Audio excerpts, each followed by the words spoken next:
Yes, ladies and gentlemen, thank you once again for joining us here on INC Live for the UFC 281 preview show. My name is Carl Bainbridge and I am joined by the man on the right-hand side of my screen. He is the Billy Gunn to my road dog. It's Joe Neal. Joe, thank you very much for joining us. Glad to be here. You know, you're the Jeff Hardy to my Matt Hardy, or maybe the Matt Hardy now. I'm the broken one. Definitely the Yeah, broken one. excellent. Yeah, delete. Yeah, and I want to say a big thank you to everyone who has been tuning in for all of our content here on INC Live. Slowly trying to claw our way to the 1,000 subscriber mark. You've been a big help in doing so. I've been really happy to see all the support you've given Joe's retrospectives on the Retro Review series, also his post-fight recaps, and also for these preview shows as well. And we're covering a big one today. It's UFC 281 as the UFC makes its annual trip to Madison Square Garden. Joe, I think it's safe to say that I think people always like to look at what are those big four, big five pay-per-views that the UFC do every year. And I think for most people, MSG is a locked-on part of their awesome. Absolutely.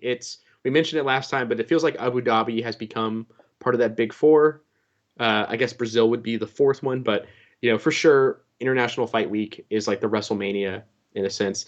But this is like the SummerSlam. If you're a pro wrestling fan, to think of that analogy. Yeah, I think there's a lot of MMA fans that seem a bit regretful of the fact there are so many big pro wrestling connections when it comes to the sport. I was like that too. I had my and no offense to anybody, but I always refer to it as my angsty stage where I was like, pro wrestling, I'm not a kid anymore. But now I'm like, oh no, it's great, and they kind of they're closer together in a weird way than boxing is to me. Like in terms of their business structure at least. And how would you say this MSG card compares to some of the other ones they've done over the years? Like UFC 205 is arguably one of the most stacked pay-per-views that the UFC have ever done. This still has a lot of name value in there, but it maybe doesn't have that it's not like overflowing over the top of the glass, as it were. Yeah, I when I was looking at this card again this week, I felt like, the bigger names were the last card at 280. I thought the bigger names were there personally. Looking at this one, it's like, oh, okay, these are names. We have names here. But I think in terms of matchups, this is a really good one on paper. So who knows how the quality will stack up, because the name value, I don't think it stacks up to the 205s, the 217s and all that. But in terms of, potential matchups, this could be a very, very good one. And we'll talk about this card in a lot more detail later on. Before we do that, though, we need to talk about some of the future plans that the UFC may be having in stock over the next few months. And from what we're seeing, a lot of the rumours going around, it could be a very international flavour for the UFC at the start of the year. All the rumours going around is that we're going to be going to Brazil in January. So that's the first time since the COVID-19 pandemic that we've gone to Brazil. Australia in February, rumoured to be Makhachev versus Alex Volkanovski. And a rumoured UK card taking place in March. I love all of that. The March one, we already know what that main event needs to be. At least who needs to be in that main event. I don't care for who they're looking at in that title fight, but Leon has to headline that card in my mind. I think it's a given. It's going to be interesting to see where they actually choose to hold it, because I'm hearing a lot of rumours that they might be looking at a stadium show. Demand is that high that they could be looking at, I'm hearing Cardiff being mentioned, where of course the WWE did an event earlier this year. And that's about 60,000 people. So imagine that in the UK for mixed martial arts. Yeah, that'd be insane. I mean, the UK cards this year, well, not so much the last one, but the first one this year where I made my debut, just, throwing that out there. Pat on the back there. Yeah, my channel debut. But that card the crowd was so explosive that I have to imagine the second the UFC saw the reaction, the live reaction, they went, we got to come back for a pay-per-view here. And you can imagine a lot of the British names that they'll get on there as well, because obviously Leon is almost expected to headline, but you're going to have names like Paddy Pimblett in there, Molly McCann, Darren Till, Paul Craig. I expect the usual suspects to be appearing on that card somewhere. Oh yeah, if Aspinall wasn't hurt, I would love for him to at least co-main, but he's heal up, bud. That's all I'm gonna say. That looked like a pretty gnarly injury. Yeah. And there has been a lot of injuries this year. I think someone pointed out we've had something like 4 or 5 main events this year which have been ended by injury. Yeah, I thought it was just featherweights until I saw that statistic, and I went, okay, well, because I always think of the Yair, because we had last week, and then we had Yair and Ortega, and I was like, but no, it's been multiple. I forget the Aspinall one, and there was another one as well. Blachowicz versus Rakic. Yeah, that's right. Another one. Yeah, it was one of my earlier cards I did. Yeah, that was bad, and all leg related too. Just Yeah. bad year for legs and knees. I have to say we're recording this on a Saturday on the 5th of November, so of course that's Guy Fawkes night here in the UK. So I will need to move this along before we start hearing the fireworks behind me. So we're going to be moving on to the prelims here. You can see those on our screen right now. And we've got a pretty good fight, which is going to be serving as the main event of the prelims. I would argue these two are, how should I put this, company men to an extent. It's Brad Riddell taking on Renato Moicano. Both of these guys have had a lot of pushing from the UFC. They've had sort of mixed blessings in their recent fights, but both guys more than capable of putting on a banger. UFC doing a really smart thing, putting these two together. That fight is awesome. I didn't know about it until this week. Definitely wish there was more promotion behind it, but that fight is really good. I'm definitely excited to see how the fight plays out on the feet, because Moicano's been very content with striking lately, but on the ground he has a big advantage. But on the feet, I feel like Riddell, it could be a showcase fight for him. And I don't remember seeing how his defensive wrestling is, so kind of curious to see. Another big storyline is the fight below that, which is Dominic Reyes finally back in action. First time in about 18 months that he'll be competing in the octagon. And I think the UFC have made pretty smart matchmaking. They've given him Ryan Spann, who I think does have a lot of upside, but I wouldn't call him like a future champion or a rising prospect or anything like that. It's a good litmus test to see where Dominic Reyes stands right now, because he was the guy who, in the eyes of a lot of people, including myself, beat John Jones. But since then, there's been 2 losses in a row, Blachowicz and then Yuri Prochazka. So he isn't losing to scrubs. He's losing to very, very good fighters. After 18 months out, is this going to be the same guy that he was on the way up into the UFC, into the title picture, as it were?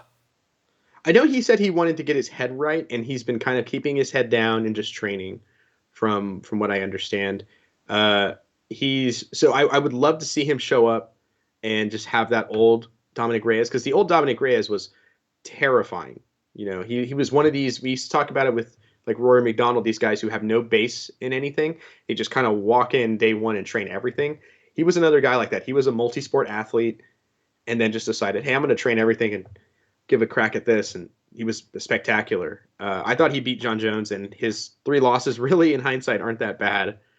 So I definitely, I don't know if I want to say I can guarantee that he'll come back looking good, but I think it's a very strong possibility.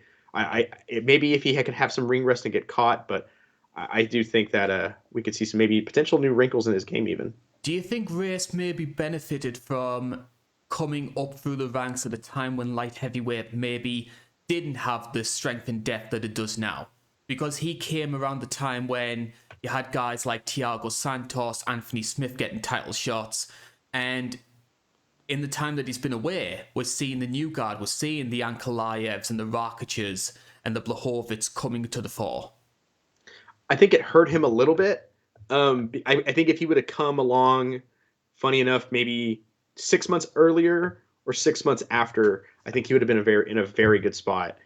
Because I think in terms of 6 months later, I think his name would be in these Ankalaevs, these Jamala Hills, who I'm very hot on currently, and the others like that. He would have been like right there with them, like with the Jiris and stuff.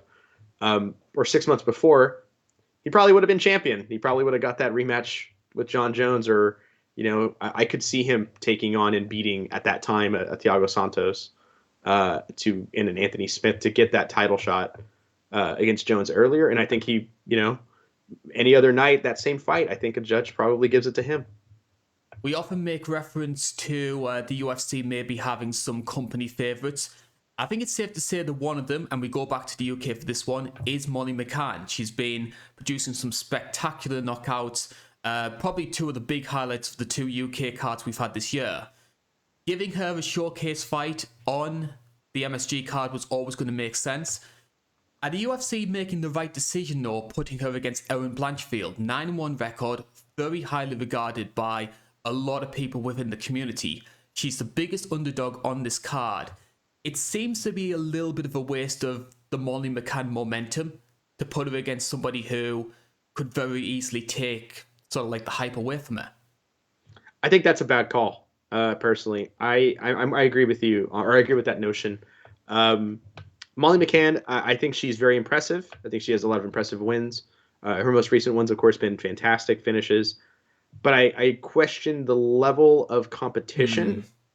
And here against Erin Blanchfield, you last time made the Mano Farrow prediction. I will make a hard one here. Erin Blanchfield's the future.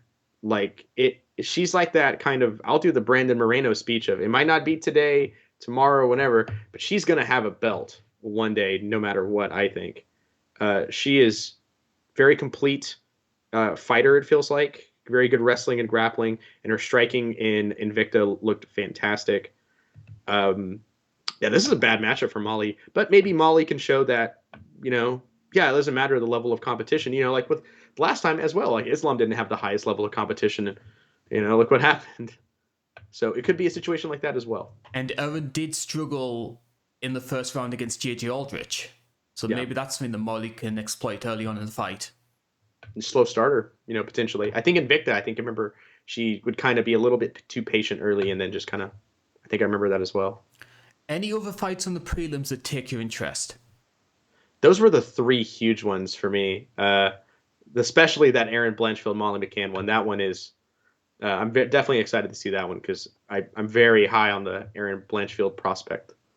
I always love my sort of sloppy, unranked strawweight fights. Is there any potential in Carolina versus Silvana Juarez? I actually think Carolina's kind of fun sometimes. I think she's almost boy material, or maybe different word for that. But yeah, there you go. She's she won her last fight against Felice Herrig. I sadly don't remember that fight very well. When I was watching it, I was like, I know I watched this, but But she's back. She teased retirement and came back and got the win over Felice Herrig, and I think there could be some fun to be had there. She's very well rounded. She beat the great Rose Namajunas back in the day, which is always a feather in her cap. So she definitely has skill sets.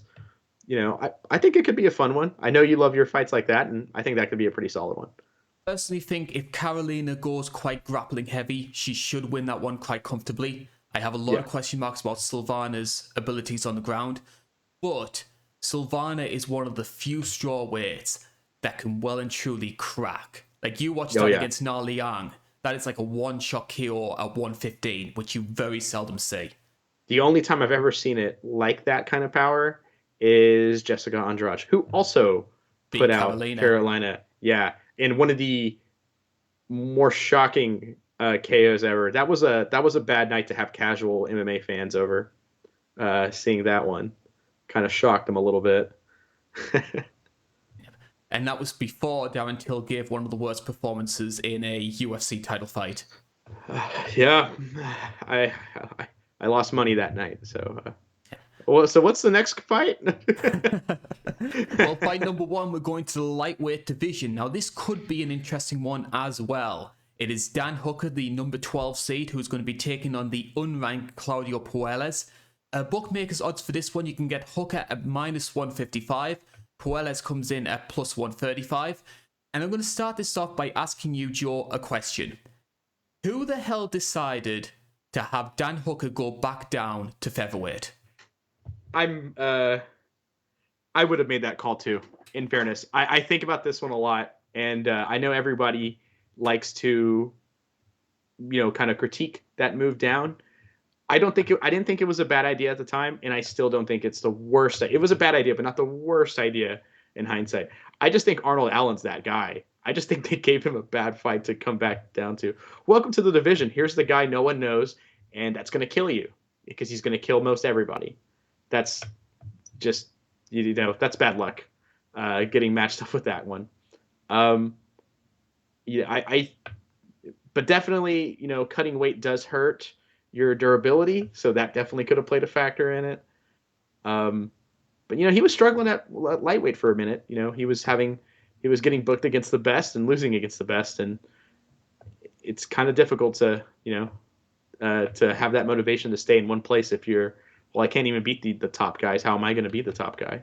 That's what I think was the biggest factor in my opinion. I make jokes about it, but I think that Dan Hooker was maybe seeing a ceiling to his potential as a lightweight and thought, if I'm not finding the success at this point right now, maybe featherweight is a consideration.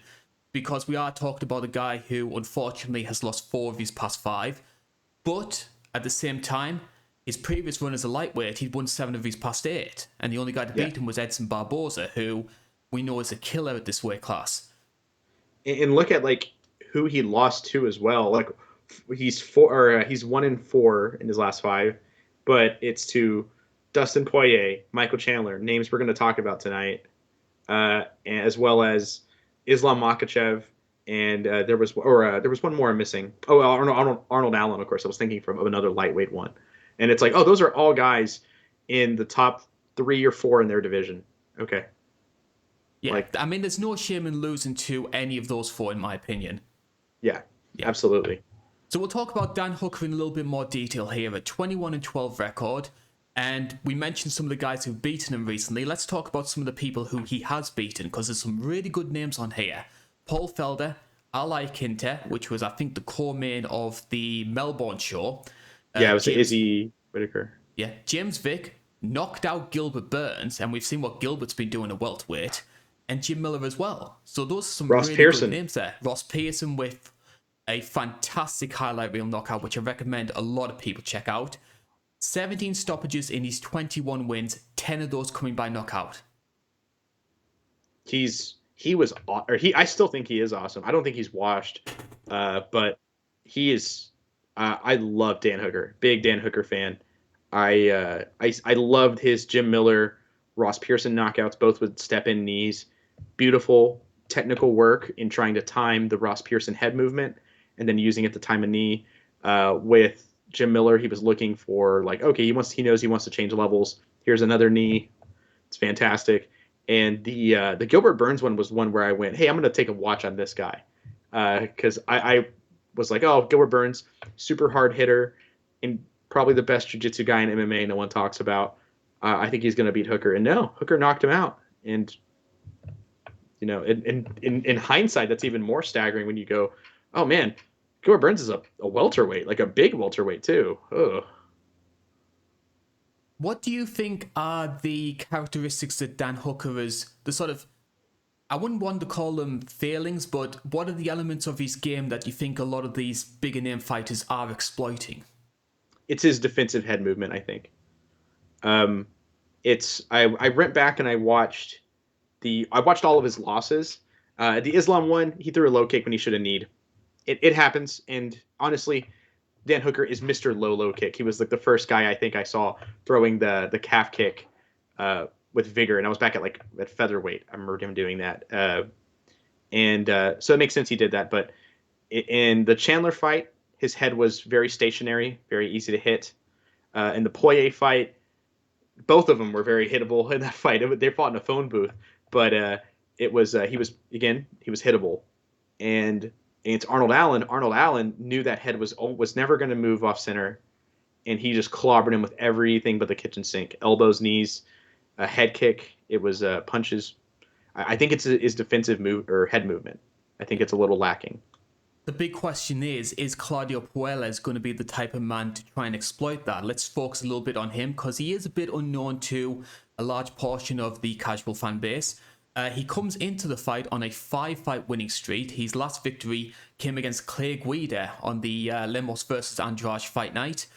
As well as Guida, I should say, he has wins over Chris Grutzmacher, Jordan Levitt. He was the first person to beat Jordan Levitt. and also Felipe Silva, which I recommend that people fire up Fight Pass and watch this match, because we always talk about great UFC comebacks. You always think about like Czech Congo versus Pat Barry, Tim Borch versus Okami. Nobody ever talks about this fight. Like, he is getting pieced up on the feet. I think he gets dropped about like 3 times in the final round. The ref gives him a bit of leeway, lets the fight continue, and then he wraps up a leg and submits him. It's insane. It's, his leg locks are terrifying, and they make me hurt just looking at them. I'm actually pretty high on Claudio Puelles personally. I like his striking. I've got to watch him on the recaps this year a lot, and especially that Guida one. I like his striking. I like his. It's not the best. It's not like this high power. He's a killer, Justin Gaethje or Charles Oliveira, Edson Barbosa type. Yeah, he isn't like that. But it's very clean, precise, and technical. He gets the job done. I guess would be the best way to say. But on the ground, he is terrifying. He'll shoot like a low single, and if he doesn't get it, or sometimes he'll even just shoot a double, and if he doesn't get it, he's pulling guard, and he's trying to wrap up a leg. He's like a not evil version of Husamar Palhares down there. I was going to actually make that comparison as well, because we're seeing a lot of jiu-jitsu practitioners using leg locks a lot more. Like, it's one of Gordon Ryan's big fortes this day and age. But we're not seeing that translated to MMA all that often. Like, Paul because Harris it's too committal. Yeah, Paul Harris was probably the last sort of leg lock specialist up until Puelles came along. Mm-hmm. It's hard to be a leg lock specialist in MMA because it takes so much commitment. When I liked leg locks when I grappled, so I was that evil person no one wanted to grapple with. But I love leg locks. It's just such a commitment. If you mess up in grappling, it's just, he's going to, get half guard or mount, which is very bad. But in MMA, if he gets out, I'm defenseless and I'm taking a haymaker or a bomb from a guy on top of me. And so it's a very high risk, dangerously high reward maneuver. And I kind of like these guys who are becoming these leg lock specialists. I like Gordon Ryan, his grappling game at least. And if Paul Harris wasn't evil, I'd be a big fan of his if he wasn't an evil in a fight at least. But Claudio Puelles has kind of hit that middle ground for me where I really enjoy his leg locks. His knee bar makes me want to walk it off just watching it, and I'm very, very excited to see. I'm curious how the grappling is going to work out because Hooker has been submitted before, just once, by my knowledge, by my memory, and it was against the current champ at lightweight, Islam Makhachev. But I wonder if this is that guy. Like, is this that? I wonder if he's almost like the Shavkat of lightweight in a sense, because he's just been, no one talks about him and he's been finishing, and he's been quietly building up a little bit of a streak and doing very well, and just doesn't have a lot of hype on him. And I wonder if he's that secret killer right now. I definitely get the impression that the UFC are sort of putting the wheels in motion to maybe get the hype behind him, because I mean, MSG main card against a guy like Dan Hooker, who has a little bit of name amongst the fan base. The UFC could definitely do something with Puelles if he was to beat a guy like Dan Hooker. Absolutely. I was actually wondering that too. I'm glad you brought that up because I didn't put as much thought into it. It's definitely an interesting idea there, because I was wondering is Dan Hooker a company man, and I just don't remember. But I'd probably say so. I mean, he took the Makhachev fight on quite short notice. I think Islam was supposed to fight, I'm tempted to say Benny, and then Benny dropped out. RDA. Oh yeah, it was RDA. Yeah, and then he dropped out, and then Hooker stepped in on short notice. So I can maybe 10 say days or so. Yeah, it was like 10, 8 days or something like that. Yeah. So he must be a company guy. But at the same time, I do think that's an interesting flip side of that is, we're going to help out the company guy, but we're also going to, maybe we can get some hype around this young gun killer right now. Because I think the guy's younger than me. I think he's only like 26, 25. 26. Yeah. So yeah, he's a young guy. I'm aging myself. But yeah, I could see them kind of wanting to put some stock into him, maybe get some hype around him, because they've they need to build new stars, sadly, and maybe they're finally learning. And I'd probably say as well, a lot of the sort of Central and South American countries that aren't Brazil, to find a star from that region would certainly help them out. Because I know they put a lot of time into Ponzinibbio because of his Argentinian background, wanting to try and exploit that market. Unfortunately, Ponzi had his injuries, never really sort of fulfilled his potential. But Puelles, being from Peru, that's a market for the UFC to try and exploit. I think so too. Because Ponzinibbio for sure they put the money in. Sadly, like you said it perfectly, just injuries.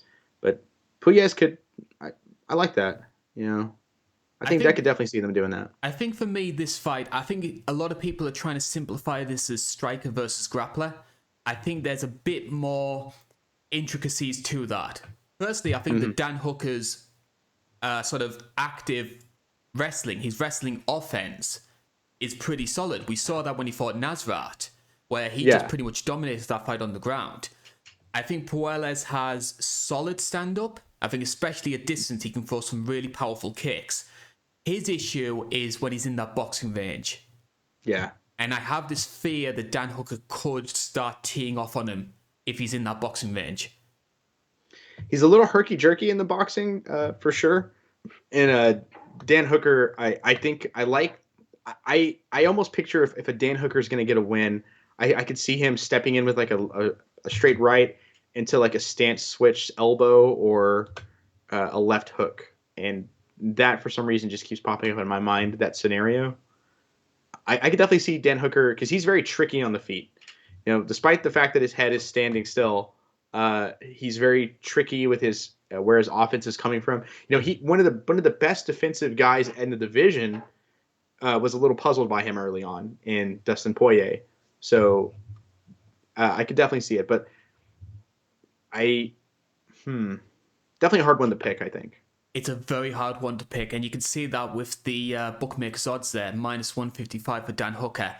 If I was to make my pick, I'm going to lean towards Dan Hooker, and I'm going to lean towards Dan Hooker in maybe the second round. I think Puelles has a lot of upside, especially in the grappling, but I think the limitations in the stand-up are going to be something that Dan Hooker's going to exploit. So I'm picking Dan Hooker to win this one. With that being said, I think a win for Claudio Puelles could be a sign to say, hey, UFC fans, take note of this guy. He's got a lot of upside. Absolutely. I'm leaning towards Puelles. I as a fan, I don't want Hooker to have another loss. I like Hooker. But I do think Puelles is probably going to try and get like a low single. And if Hooker can't escape and he grips, I think you could see a leg get snatched up is a fear I have. That's a fear I would have if I was a Dan Hooker fan as well. Yeah. I'm afraid of a leg getting snatched up because it doesn't take much to get a tap from a leg lock. That's so much pain just instantly. And it's... it's a pretty quick tap. Fight number 2, we are going to the bantamweight division, and we're going to be saying goodbye to a UFC legend. Frankie Edgar has already announced that this will be his final fight in the sport. He's a 12th ranked bantamweight right now. He's taking on the unranked Chris Gutierrez. It's Gutierrez, however, who is the bookmaker's favourite. You can get him at minus 205. Frankie Edgar comes in at plus 175. Now, before we talk about this fight in detail, we need to talk about Frankie Edgar. Because in my opinion, if you look at some of the guys who helped make the UFC lightweight division, because he was a 155er, a lot of people forget that, and helped turn it into one of the strongest weight classes in the UFC, Frankie Edgar is a big factor in that. He's going to get a lot of hate for this one, but he's my personal pick for the best lightweight ever. Actually, Frankie Edgar. I think it's the most competitive, because a lot of divisions, it's like a clear-cut number one over who the greatest of that weight class is. I think lightweight has a lot of contenders, because obviously you've got Khabib with the 29-0, you've got BJ Penn and all of his exploits both in lightweight, but in other weight classes. Frankie Edgar, who surpassed all expectations to get to the belt and then held on to it for a long time. It's very competitive. Then there's like Tony Ferguson. You can get it. You can. I think there's the argument for him. I think there's an argument for Charles Oliveira. And it's that's the most stacked one and hardest one to narrow down. Frankie is mine because I don't think he ever lost the belt. You can make that argument because the two Benson fights, a lot of people believe went his way. The first one I can understand the decision. Second one, not a chance. That's a Frankie one for me. I'm going to run through Frankie Edgar's notable victories in the UFC. So this is going to be quite long-winded, and I do apologize if I go on a bit, but it's a testimony to how prolific the guy has been over the years. Pedro Munoz, 2 wins over Cub Swanson. Yair Rodriguez, Jeremy Stevens, Chad Mendez, Uriah Faber, 3 wins over BJ Penn, Charles Oliveira, Graham Maynard, Sean Shirk, Hermes Franca, Jim Miller, and Spencer Fisher. Tyson Griffin as well. He was another one of those killers back at lightweight back in the day. Just a who's who of it. Uriah Faber one I forgot, actually. But yeah.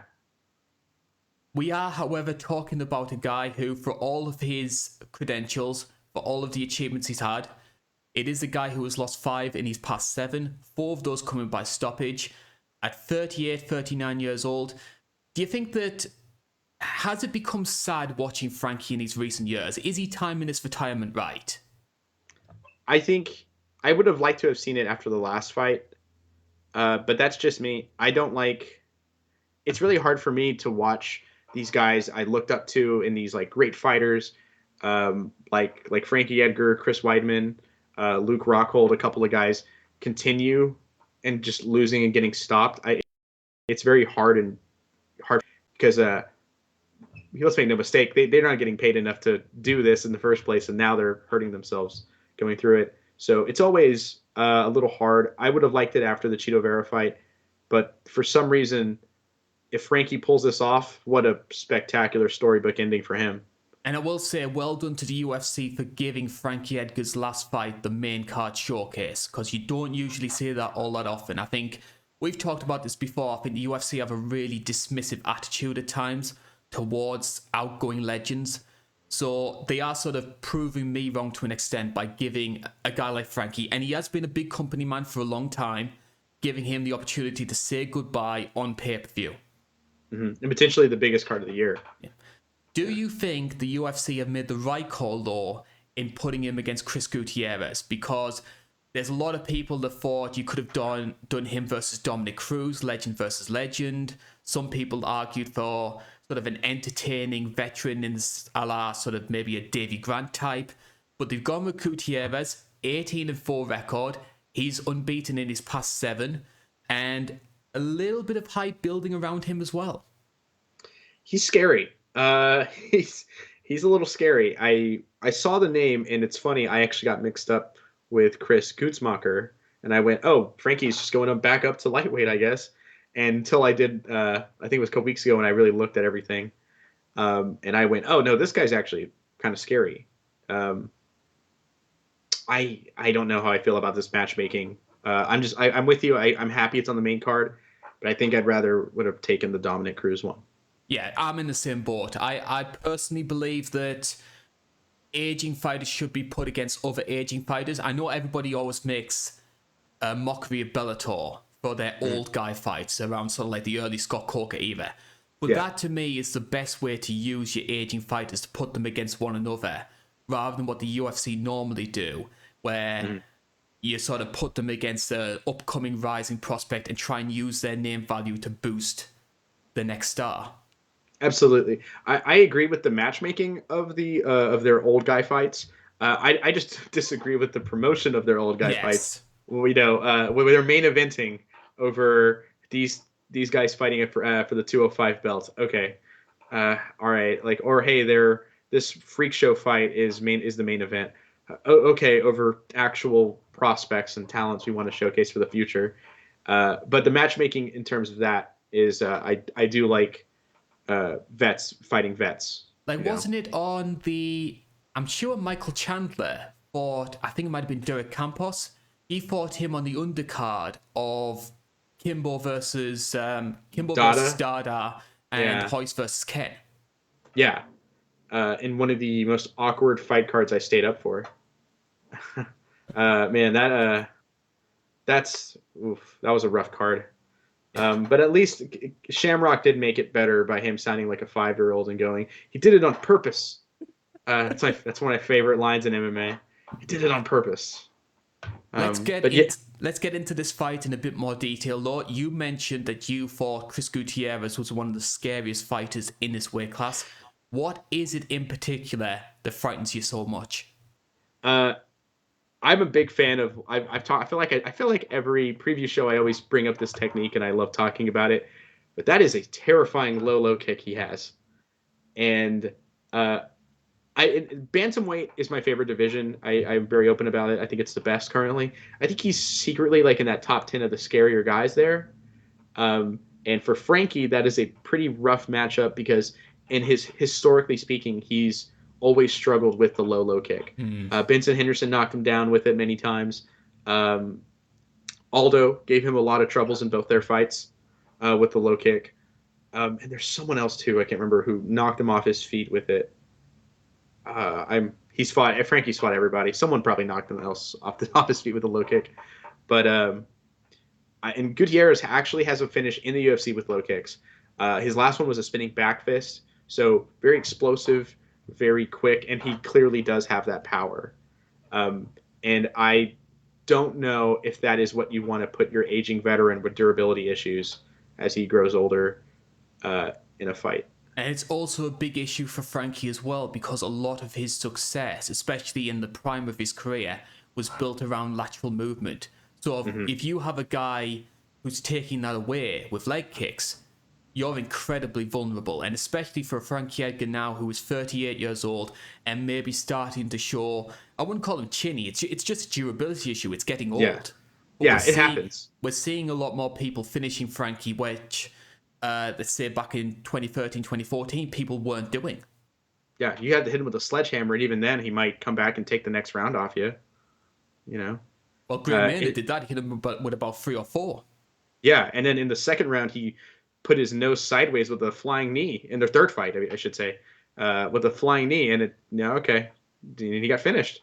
He had that heart, as everybody says, that like innate toughness and mental fortitude, and you get older, and that doesn't work out for you when you get older. It's just you can't. Everyone has a fixed number of shots they can take before their chin, their durability just decreases. He's taken a lot. It happens. It's just the nature of the game. This is a rough one, especially momentum. I think momentum is very big and very good. As you said, it's a 7 fight. My notes say 6, so I think you're probably more accurate. For Gutierrez, 7 unbeaten streak. 7 unbeaten streak because I think there was a draw in there somewhere. Cody Stamen. That must be where my notes were mixed up on. That momentum is huge. I think when you're building that momentum, you can make. And I'm not calling Gutierrez this by any stretch, but a hypothetical B-level fighter can seem like an A-level fighter and take on A-level competition and win just because of momentum. Momentum is huge. And I think with his momentum and with Cody Stamen draw, if I remember right, he was able to kind of hold off the wrestling in that fight, which is a Frankie Edgar path to victory for him. That's it's definitely a little scary one for Frankie going into this one. Yeah. In terms of other attributes of Chris Gutierrez, which I personally like, you mentioned the low kicks, which I think it's by a long way his strongest weapon. He does have a habit of getting a little bit flamboyant. He can throw the spinning stuff at times. We saw him finish Dinar Batgarel with a spinning elbow, which was brutal, by the way. At the same time, though, he can get a little bit too carried away with the spinning stuff. Actually, in the Dinar fight, at the end of the first round, I think he goes for a spinning back fist. Dinar counters it and lands some pretty good ground and pound near the end of the round. So he can get a little bit careless, a little bit reckless, and Frankie is savvy as they come. He's going to try and capitalize on any of these sort of mistakes and sort of recklessness that his opponent brings to the table. We know that Frankie's always had great lateral movement, which we mentioned before, or one of his fortes. If there has been one change in Frankie Edgar that we've seen recently, though, he is willing to sit down on his shots a little bit more than he maybe would have done back in, say, 2010, 2011. But we saw that against Chad Mendes, knocked him out one punch. Oh, clean. The cleanest one I think he's been knocked out besides that big Aldo knee. I wonder if, like, I used to think a lot of it was because he was dropping down and his power was just translating better at the lower weight classes. But no, if you like watch, he is sitting down. He's throwing more into it. He's willing to kind of, commit more to his shots for sure. I mean, this is another weird one to pick, I think. And I think as well, one of the reasons why Frankie sitting on his punches a bit more is a good thing too, is he does have a tendency, his style, to get a little bit predictable. You know he's going to move from side to side and then shoot for a takedown and then go up a little bit, try and mix the striking with the wrestling. But as we saw with Chito Vera, when you know what your opponent's going to do, because he followed the same game plan throughout that entire fight, Chito started reading it and then did what Chito Vera does at the end of the fight. Yeah, he KOs everybody. Yeah. Slow starter and then KO's a legend. It's the Chito Vera way for like the past 5 or 6 fights. Or he'll beat you outright and you can just deny he ever did. It's worked out for some people, It does work out for some people. Not naming names. Yeah, Dominic Cruz should have done it. Yeah. Or you could blame Keith Peterson for it. Oh man. I old love Keithy. that storyline, that sort of mini feud between Dominic Cruz and Keith Peterson is one of my favorite recurring stories in MMA right now. I loved that fake Twitter account for it because I think it was the Casey Kinney fight where he goes, I'm reffing that fight, I don't care, and Dominic Cruz better say the alphabet backwards and walk on a straight line or I'm calling the fight right then and there. But yeah, that is an interesting thing because like Frankie, his big strength back at lightweight was he was very unpredictable. BJ Penn didn't know when a takedown was coming because he would often kind of come in with his boxing combinations. It'd be like a high punch or maybe a straight right to the body, and then he'd kind of work up and down, just changing levels constantly, and you never knew when that takedown was coming, and you have to also defend his boxing. But now everyone kind of knows, and they kind of know when to do it. And funny enough, in stopping a level change for a takedown or a shot to the body, the same weapons work in that same against both. Throwing a knee, throwing an uppercut. Corey Sanhagen and Brian Ortega, they found out very well. Both those weapons work out very well against that style. Yeah, shots up the middle. Mm-hmm.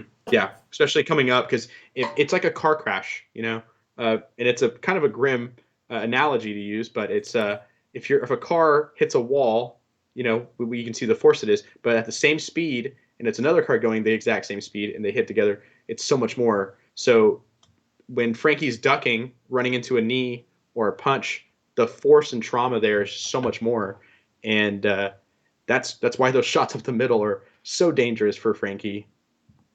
I would love to sit here and say that Frankie Edgar is going to ride into the sunset with that final victory.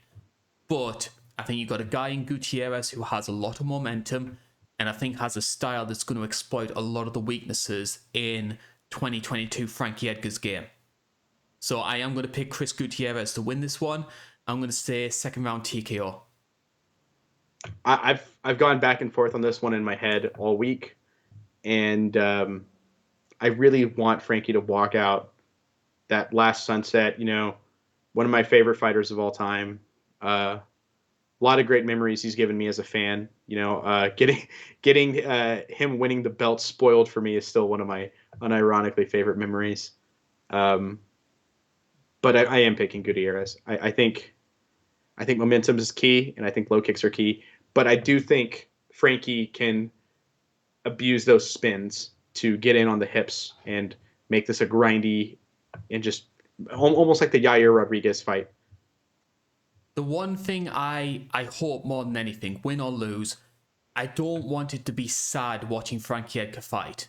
I want to see a good performance. I want to see little flashes of the old Frankie in there, that sort of that little twinkle in the eye that they always talk about in sport. I don't want something like Chuck versus Tito 3, where it was clear this guy was shot.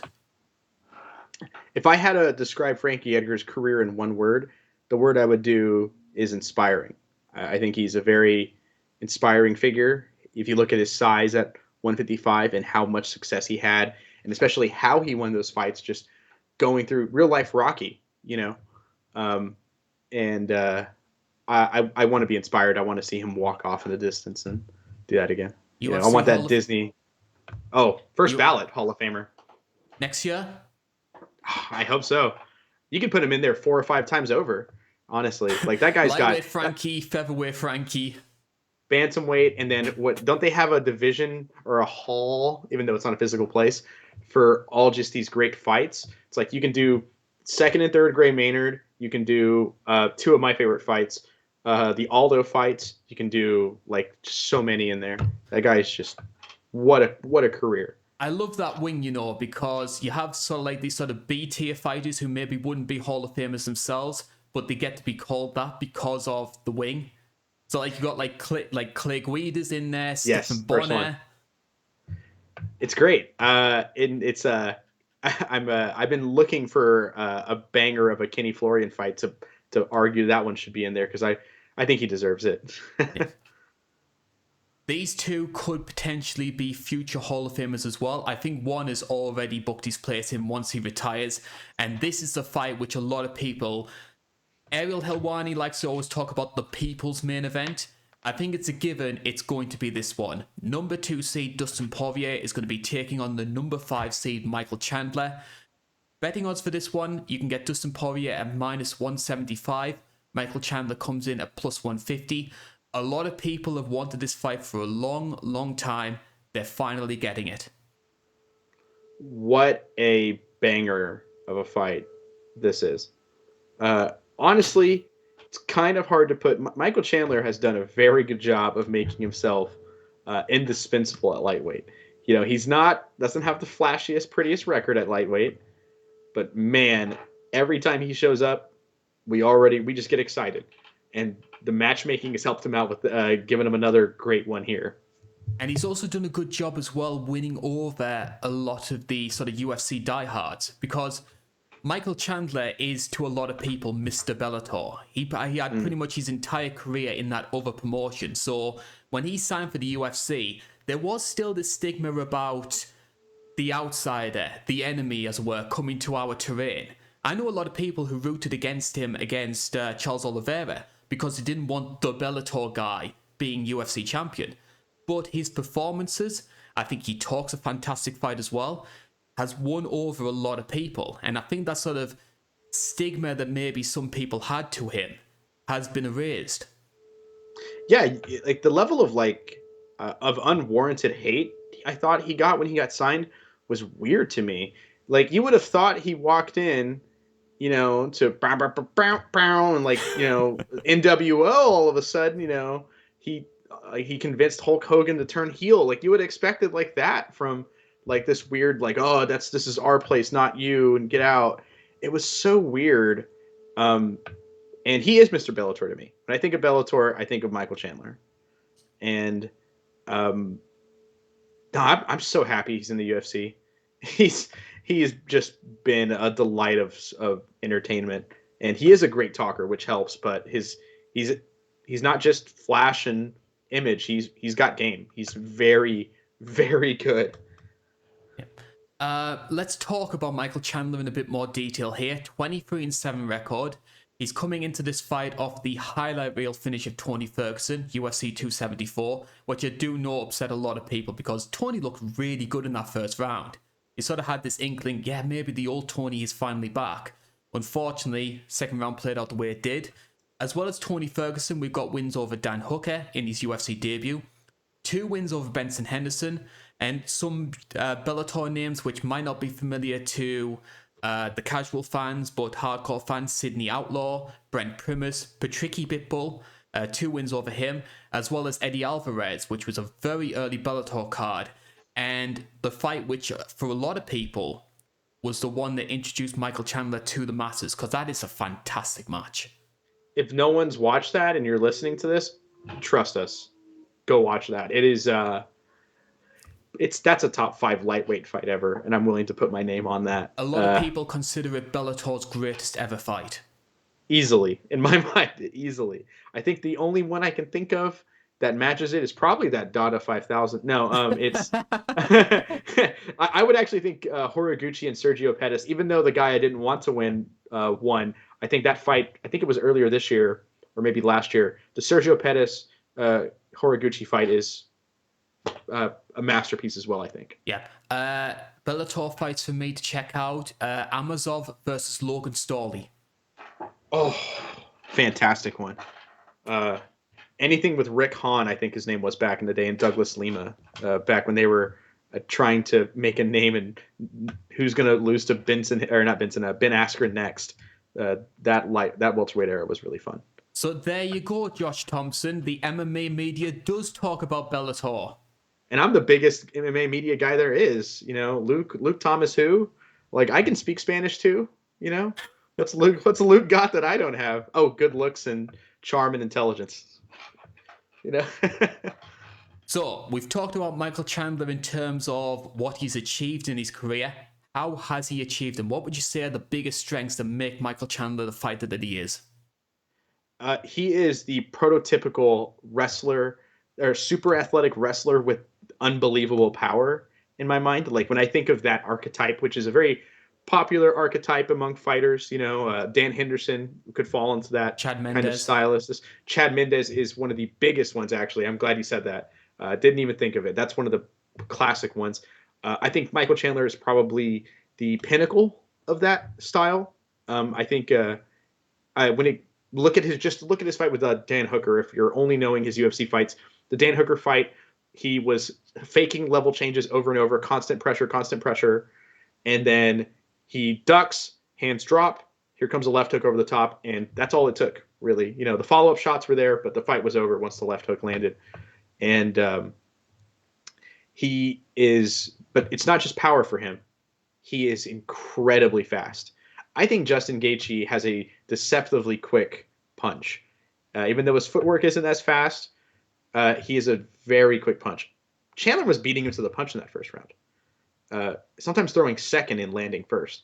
Very quick, lightning fast, underrated kicking game, I think, and an underrated submission game, mostly when he's on top. Off his back, he's still a wrestler. They kind of have that turtle kind of mindset when they're on their back. They kind of panic and they struggle. It's usually them just trying to get up.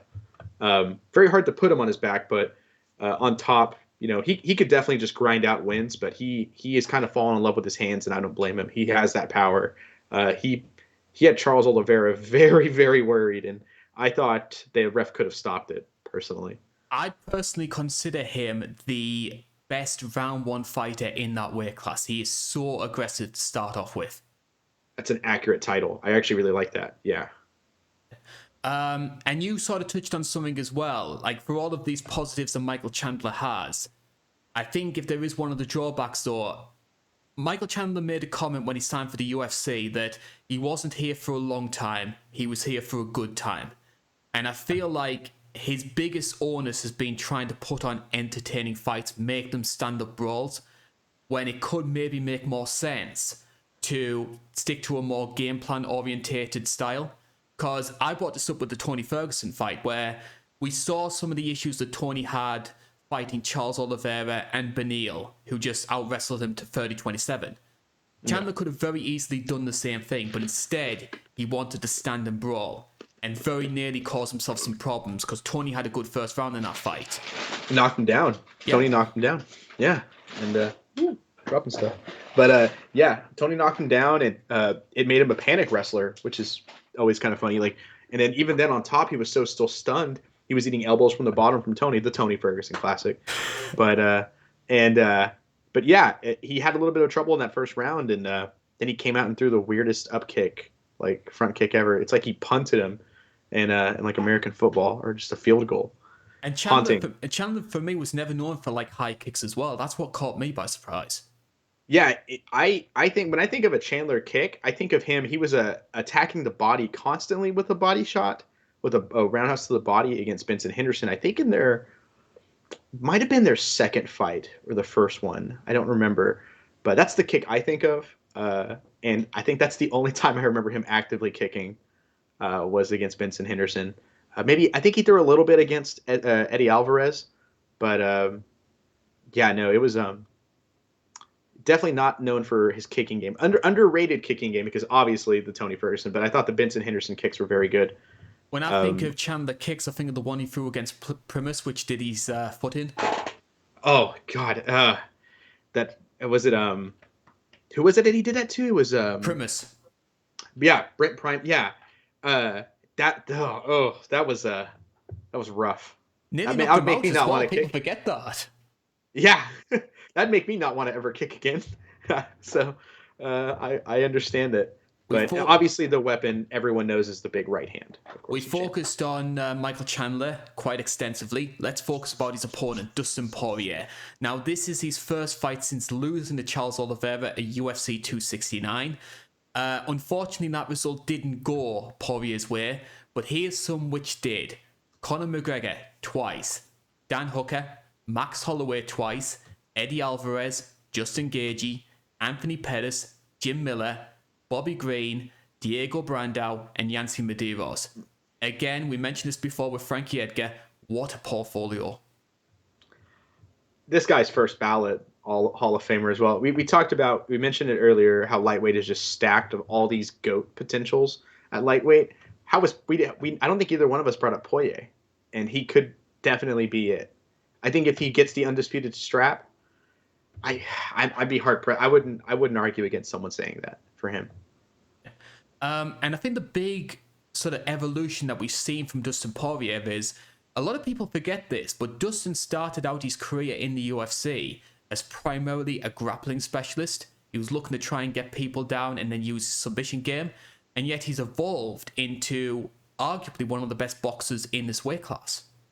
Oh yeah, I remember his debut. He came in against Josh Grisby because Aldo got hurt on the funny enough the Frankie Edgar Gray Maynard 2 card. I think it was 125. I want to think. Edgar Maynard 2 was 125. Yeah. Yeah. So it was because it was a New Year's Day. That's so no one bought it. I think so. No one bought it. I had to like refreshing MMA Junkie on the main card constantly for like their live play-by-plays. But I was a broke high school student. But it was he came out, threw a push kick, and sent Grisby across the ring, knocked him down. But no, he was mostly kind of grappling in that fight. And obviously he fought. Obviously the Max Holloway one was like one of the crazier submissions I had seen.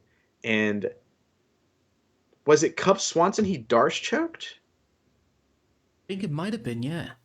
Yeah, I remember him just tapping everybody out. He would hurt you with his punches because he had that innate brawly power. But no, he was a grappler. And now he is probably my pick for, I wouldn't say number one. That was a big point of debate about 2 years ago of who's the best boxer in the UFC, baby. And I think Poirier has the argument there, but I would put him at least top 3, top 4. But his defensive boxing, he has a very good his Philly shell. If anyone's a big boxing fan, they'll know about the Philly shell defense. It's fantastic. The Max Holloway 2 fight's probably my top 3 favorite Poirier fights. And he goes to his corner and he literally tells him, I don't know what to do. He's blocking weird. And it just stuns Max Holloway for a little bit in that fight. Yeah, I think he's probably one of the best fighters up against the fence.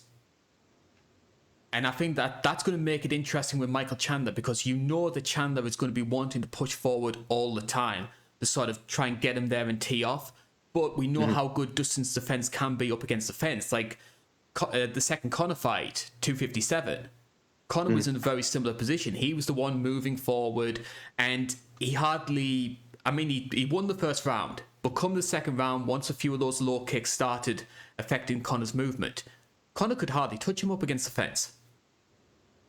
It was, he just kind of started piecing him up. Once the movement slowed down and he could kind of, like if the pace is very quick and it's not brawly, like obviously in the Gaethje fight he was doing well, and Gaethje was as well too, but it was very much a brawl back and forth. high pace against, with like same with the Dan Hooker fight. He's okay with that, but if you're trying to keep up the pace and not have these prolonged exchanges, you want kind of quick dart shots in and out like a Connor. He wants to kind of slow the tempo down to his speed, and then from there it seems like he just kind of takes over. And I think he's probably one of the best masters at controlling the tempo of a fight. He seems very good at knowing when to slow it down, knowing when to turn it up in his favor. The Eddie Alvarez fights, I think, was a big example of like, okay, we're gonna just go, we're gonna fight, we're gonna do this. Okay, now I'm turning it up. And he's very good at smelling the blood as well. Once he knows that he's got a guy compromised, then he'll jump in. Because we go back to that Conor fight, I think he throws like this left hook that just gets Conor a little bit off balance, and then sort of switches positions. Conor's up against the fence, and that's when he starts teeing off. Yeah, and he pointed at him as soon as he landed. He pointed at him. He goes, "I got you. I win." It was like the Babe Ruth calling your shot home run, because he pointed at him and was like, "All right, my turn," and then instantly just changes positions, cuts the cage off, and he puts him out cold with that lead right hook. I'd love to follow up on the Babe Ruth reference there, but I'll try and find some cricketer that did something similar. Like Ian Botham might have done it somewhere. There's a lot of sports we can both toss around to confuse the other one. The differences in culture. One thing Cricket I am interested about though is I'm watching a lot of interviews going into this fight, and maybe just on like a sixth sense, an instinctive thing from my part, Michael Chandler seems a lot more fired up, a lot more motivated for this one than Dustin Poirier. And we did see, we've heard interviews in the past about Dustin maybe saying, "I'm not sure how long I'm going to be doing this for." Chandler doesn't seem to have that. I know Michael Chandler is the older fighter, but he still seems like he's got a lot of fire there. Dustin Poirier is coming back for the first time in 11 months. Is this maybe are we going to see Dustin Poirier maybe going through the motions a little bit compared to Michael Chandler? Could that be a factor? I think it could be. I think I've never been in a position like that, so I can only speculate. I don't want to put words in his mouth or thoughts in his head, but I know if I had gotten as close to that top of that mountaintop like he has, and I mean that Khabib fight, I think he had probably the quote, one of my favorite MMA quotes of all time after the Khabib fight. They asked him what would you do different against fighting him, and he said, "I'm going to bring a pistol next time I have to fight Khabib." That's one of the, I mean, that's a great case for if you're a Khabib GOAT, campaigner. But I think that there's something, like, as funny as that quote is, I think there's something really disheartening about that quote if you're a Poirier fan, because it's almost that realization, like I don't think me, the person, can take that.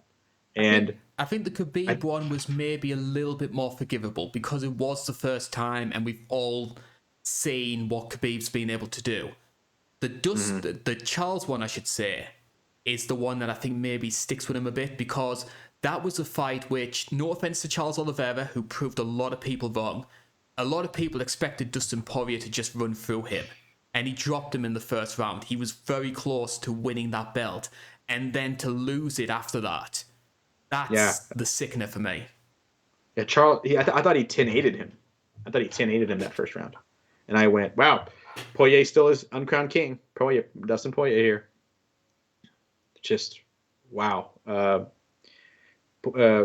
Charles Oliveira made me look real stupid then. But that has to hurt. Like, that, to get that close and,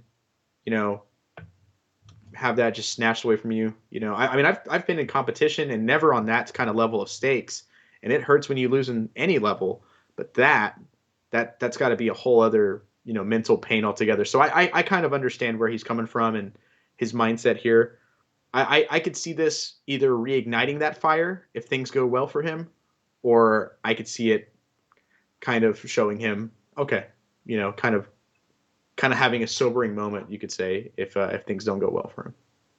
Time for us to put our money where our mouth is. Who are we going for?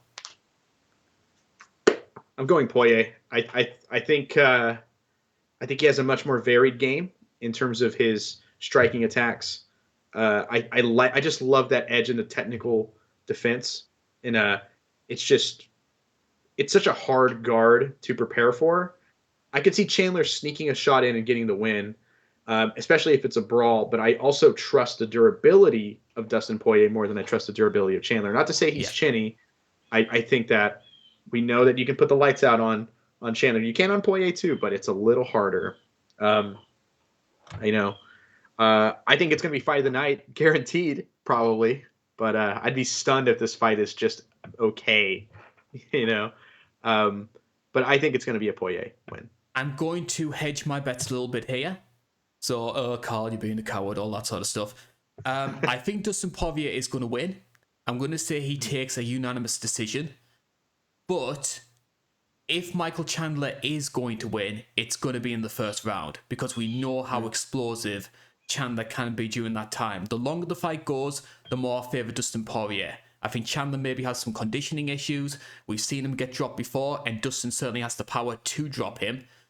But I don't know, just a good instinct in sort of my heart here just says Michael Chandler. I could see Michael Chandler finishing Dustin Poirier in the first round. There's just something in there that makes me think it could happen. He has that it factor in that right hand of his. When a guy has speed and power like that, and he knows what he's doing, he isn't just throwing Saturday night specials. These are very clean, calculated, and tight punches he throws. When a guy's like that, it's very hard saying no against him, no matter what. It's because he can just it's MMA, you know. All it takes is 1 second. All indications seem to be that the next lightweight title fight will be Makhachev versus Volkanovski. If that fight falls through for some reason, bearing in mind the entertainment factor of both fighters, bearing in mind the name value of both fighters, does a win for either guy see them jump Benny in the sort of like pecking order? From an entertainment standpoint, I go, oh, that'd be kind of fun. But Benny deserves it so much. Like he deserves that next title shot so bad. I think. I would hate it if that happened. I could see it happening because it seems like the UFC doesn't like Beneil Dariush, but we'll see. For main event time now, we are going to the women's strawweight division where Carla Esparza makes the first defense of a second acquired belt, and she's going to be taking on China's Zhang Weili. Even though Esparza is the champion, she enters this fight as a big underdog, second biggest underdog on the entire card, plus 280. You can get Zhang Weili at minus 340. Now, I want to start this discussion with a little bit of a disclaimer, and I just want to put this out there to cover my own backs. I have no issue with Zhang Weili on a personal level. I think she seems like a lovely person, and as a fighter, she is fantastic to watch. With that being said, we often talk about fighters getting the so-called Dana White privilege, and whether that's for personal reasons from Dana's perspective, whether that's for business reasons. I'd argue Zhang Weili is somebody you put in that sort of bracket, because I was looking through her portfolio in research for this, and I could make an argument that she's had 3 title fights so far, and none of them have been 100%, I wouldn't say deserved, but I think they're stronger contenders for the title fights that she did have. Because first time out, she was like the number 7 seed, and her only top 10 win was against Tisha Torres, yet she still fought against Andrade. The second time, she had the rematch against Rose, even though the first fight ended in just over a minute. And this time around, she's getting a title fight off beating Joanna, who hadn't fought for 2 years. And I kind of think to myself, the UFC want to break the Chinese market. Does Zhang Weili get these opportunities if she was from a different nation? Oh, that's such a hard one to answer, but the truth is very simple. No, she doesn't. I don't think so. She's a fantastic fighter. I think she's great.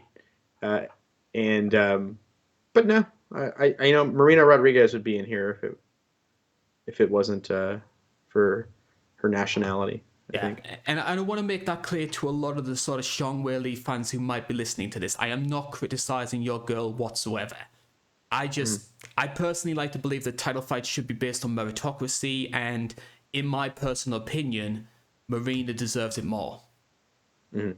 It's not her fault. It's not her camp's fault. It's No. not even her nationality's fault. It's the UFC's fault, and that's who we're looking at. Yes. You know, putting the blame on. It's if I was in her shoes or her camp shoes or any of that, no, I'd welcome all the Dana White privilege in the world, and that's what she should do. I agree with that. At the end of the day, you want to win and you want to make money, and Dana White privilege is a fantastic way to get at least one of those. Yeah, and I think another factor in this as well, in Zhang Weili getting the title fight, is sort of my second point here, which is we all saw what happened when Carla Esparza fought against Rose Namajunas. It's up there arguably as one of the worst title fights of all time. And even though I think Carla Esparza deserves a lot of praise for getting that title back 8 years after losing it, I think that's a fantastic achievement that not many people are focusing on. She did so with one of the worst title fights of all time. She has quite a grappling heavy style, which I think puts off a lot of casual fans. Is this UFC wanting sort of a flashy, aggressive knockout artist to take the belt off the unpopular wrestler? I definitely see that. I think they definitely go, oh, this is a good matchup. I think for Weili Zhang, I think they're saying that as well, and or Zhang Weili, I should say, and I think I could definitely see them going that they just want to get the belt off of Esparza, especially after that last fight, and if there's anyone that needs evidence for it, they re-uploaded that fight to promote Carla Esparza, which I think they're definitely trying to build a negative reaction towards her with that. I think if it was a beloved fighter, you know, that had just one bad fight, it happens, you know, they wouldn't have shown that fight. They would never re-upload that fight, but they did in preparation for this. I think that is a sneaky little marketing or promotional tool they did there. And in return, they had Weili versus Joanna too, which, of course, spinning back fist highlight reel knockout. Yeah, and it's a fantastic fight as well before that. So I think they definitely are trying to build a, like, telling the casual fans, no. You want to vote, you want to root for Zhang Weili, not Carla Esparza. See, Carla gave you that one. It's a little weird. Yeah. Well, we're going to try and do our best to make people sort of excited about Carla Esparza. It's going to be a tough job, but we do like a challenge here. So 19-6 record, 2-time UFC strawweight champion. She won the belt back in 2014, which was the Tough 20 finale. Lost it in the first defense to Joanna. 8 years later, managed to get it back again by beating Rose Namajunas, which I love that sort of circle of life approach as it comes to Carla. In terms of her notable wins, she has had some of them. Apart from Rose twice, she's also beaten Yan Xiaonan, which is a very dominant performance, which I do recommend people check out. Marina Rodriguez, a lot of people think that she should be fighting for the belt next. Michelle Waterson, Alexa Grasso, who's making a lot of waves right now in the flyweight division. She's beaten a lot of top names, not only in the UFC, but also in Invicta as well. Her fighting style isn't exciting. I want to make that clear, but it's effective. Yeah. It's not her fault that the opponents can't stop her, you know. It's she's dominating another grown adult for however long she has to and gets a win. That's impressive. You know, we've mentioned it before, like that's an impressive feat in of itself. But her career, like her resume is very, very impressive. You mentioned the circle of life thing. You know, I mean, people, you know, you mentioned it earlier on as well. 8 years ago, she was the inaugural champion at 115, beating Rose Namajunas. And in Tough, the big story was Rose Namajunas, but she was impressive, or Carla Esparza was, throughout the whole show. You know, she was the number one seeded person, and she ran through basically everyone to get to the finals. Yeah, and I think as well, because a lot of the criticisms that people threw at Carla, especially after the Joanna fight, was this girl is just a wrestler. People are just going to keep piecing her up, and she's going to pick up loss after loss after loss if she can't get the fight to the ground. And yet for her to still be a prominent part of this weight class, the best weight class in the UFC right now in terms of the women's side of things, easily. Yeah. Yeah, it deserves a lot of praise, even if you don't especially like the way she does it. Mhm. Yeah, I think it's perfectly okay to critique the entertainment value of a fighter, but that doesn't mean you. I feel like that's really awkward to critique the person as well. But I mean, it's very odd for me. But she's got a great resume. Honestly, she's probably in the Hall of Fame. We mentioned that with Poirier and Frankie. She's probably a Hall of Famer. Honestly, two-time champion. I think she's no, technically Rose is. Rose is the first two-time champion, but still at 8 years removed, that's a whole career for some fighters. Is 8 years, and I think she's going to be one of those people who, based off portfolio, should be in, but the UFC never do. like a Frank Shamrock, Mm-hmm. Let's talk about Zhang Weili, though, her opponent. 22-3 record. Her last fight, as we mentioned, was beating Joanna Jędrzejczyk up in Singapore. Outside of Joanna, her other UFC wins include Jessica Andrade, Tisha Torres, Jessica Aguilar, and her UFC debut against Danielle Taylor. You covered that in your retro review. 11 knockouts, 7 submissions. At one point, she was on a 20-fight winning streak, both in the UFC and the regional shows over in China. And the big thing that stands out for Weili is this girl cracks. She has a lot of power for this weight class. it's funny too because before her title fight against Jessica Andrade, she was known for like, oh, she seems like she has power, but she just isn't getting these finishes. And then all it took was one fight, and we all kind of realized like, oh, just because you were hurting people, you were never finishing people, that doesn't mean you don't have power. And in the Jessica Andrade fight, she showed off that power very quickly, and even since then, she's kind of felt like this. She has kind of a Thai style in her striking. She feels like a Muay Thai powerhouse out there when I watch her fight. That's like the comparisons I think of mentally. Yeah, and I think that as well, the other big thing, as well as the power, since training with Henry Cejudo, there have been big progression in her wrestling. Absolutely. I think Rosanna Namajunas always had a weakness in her wrestling, but despite that, she looked great in their rematch. She was taking her down at will. She was controlling from top position. And her takedowns weren't sloppy. They were very clean, precise, and tight, I guess is the best word I can think of.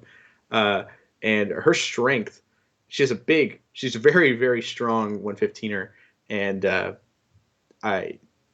so she was able to kind of bully and muscle Rose in the second fight. And I thought she won that fight, but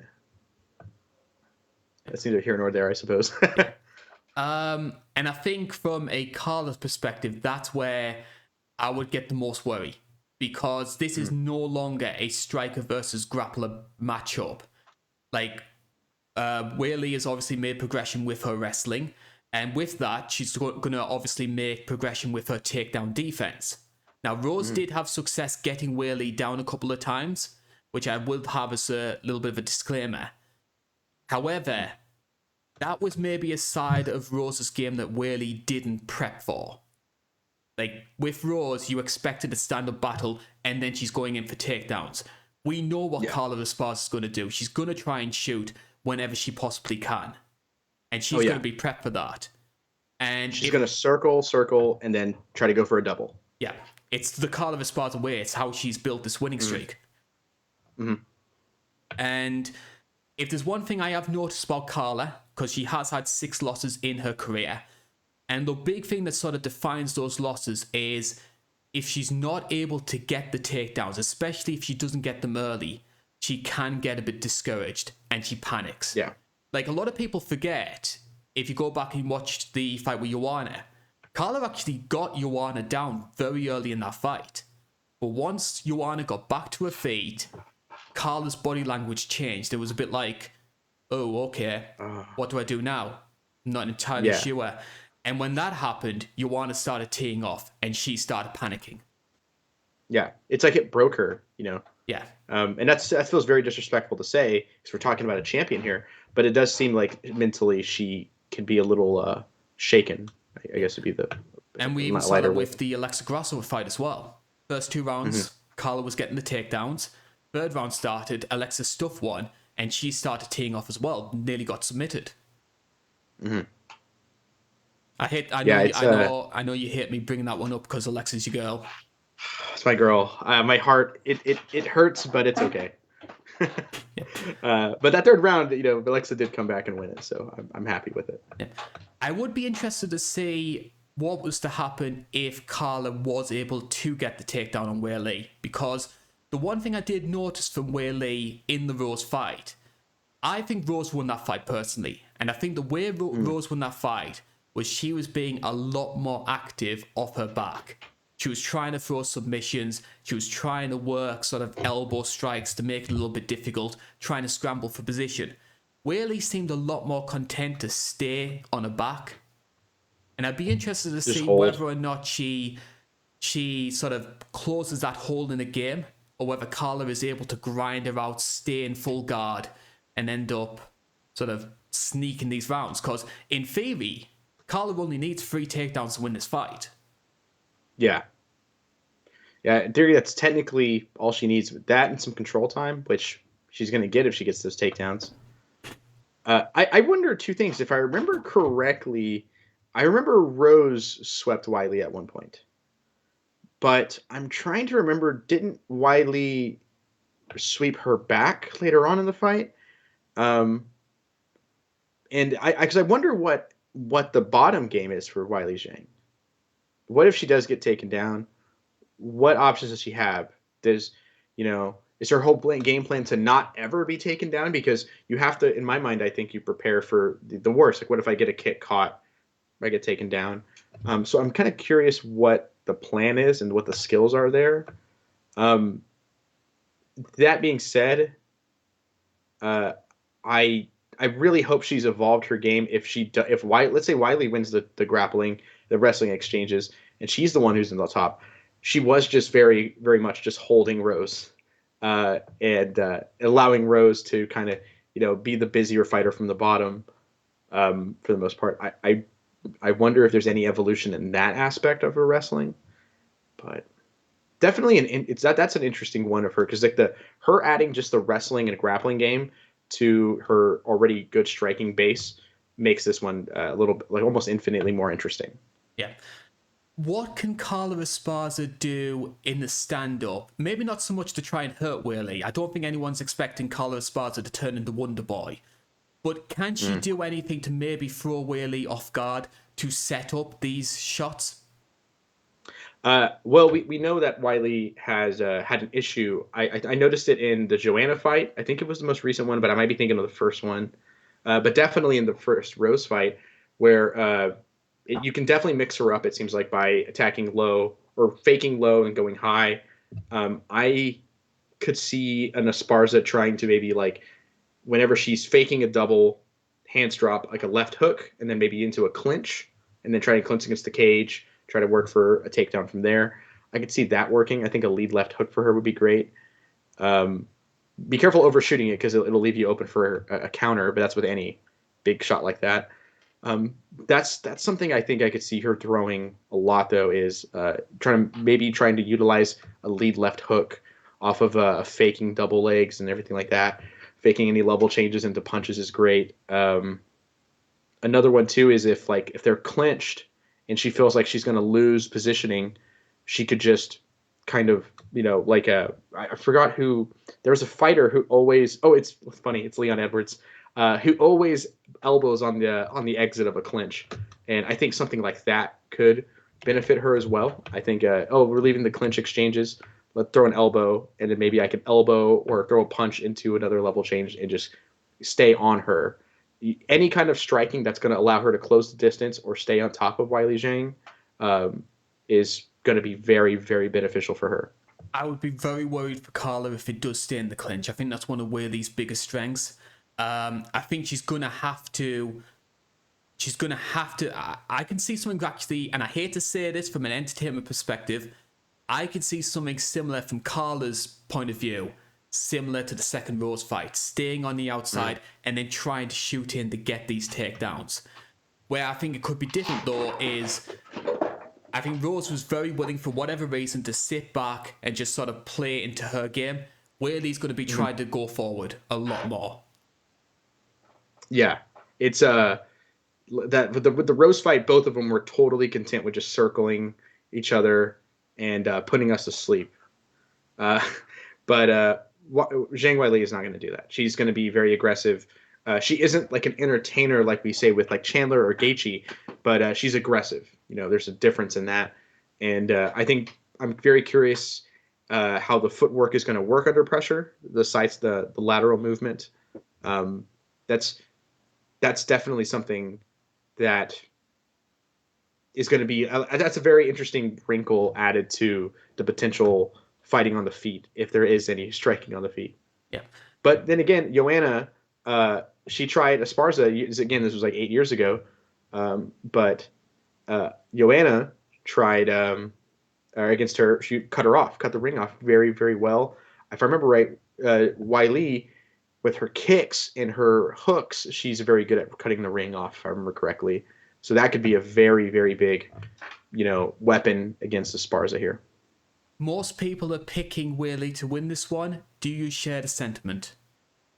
I do. I think she's going to have the strength advantage, and I really like her training with Cejudo. I think the improvements she made in her wrestling game with Cejudo is astronomical. I never thought of her as a good wrestler offensively until after like the second Rose fight. I was like, oh, whoa, this just came out of nowhere, and it was fantastic, I thought. And I think I have to wonder, she's been training with him still. I wonder if we've had any more leaps and improvements. If not, I think where she was at in that second Rose fight, I think she still has the tools and the strength to get a win here. I'm going to say I could see a unanimous decision or perhaps even a stoppage if she does mentally shake Esparza. I'm going to say a second or third round stoppage for Weili.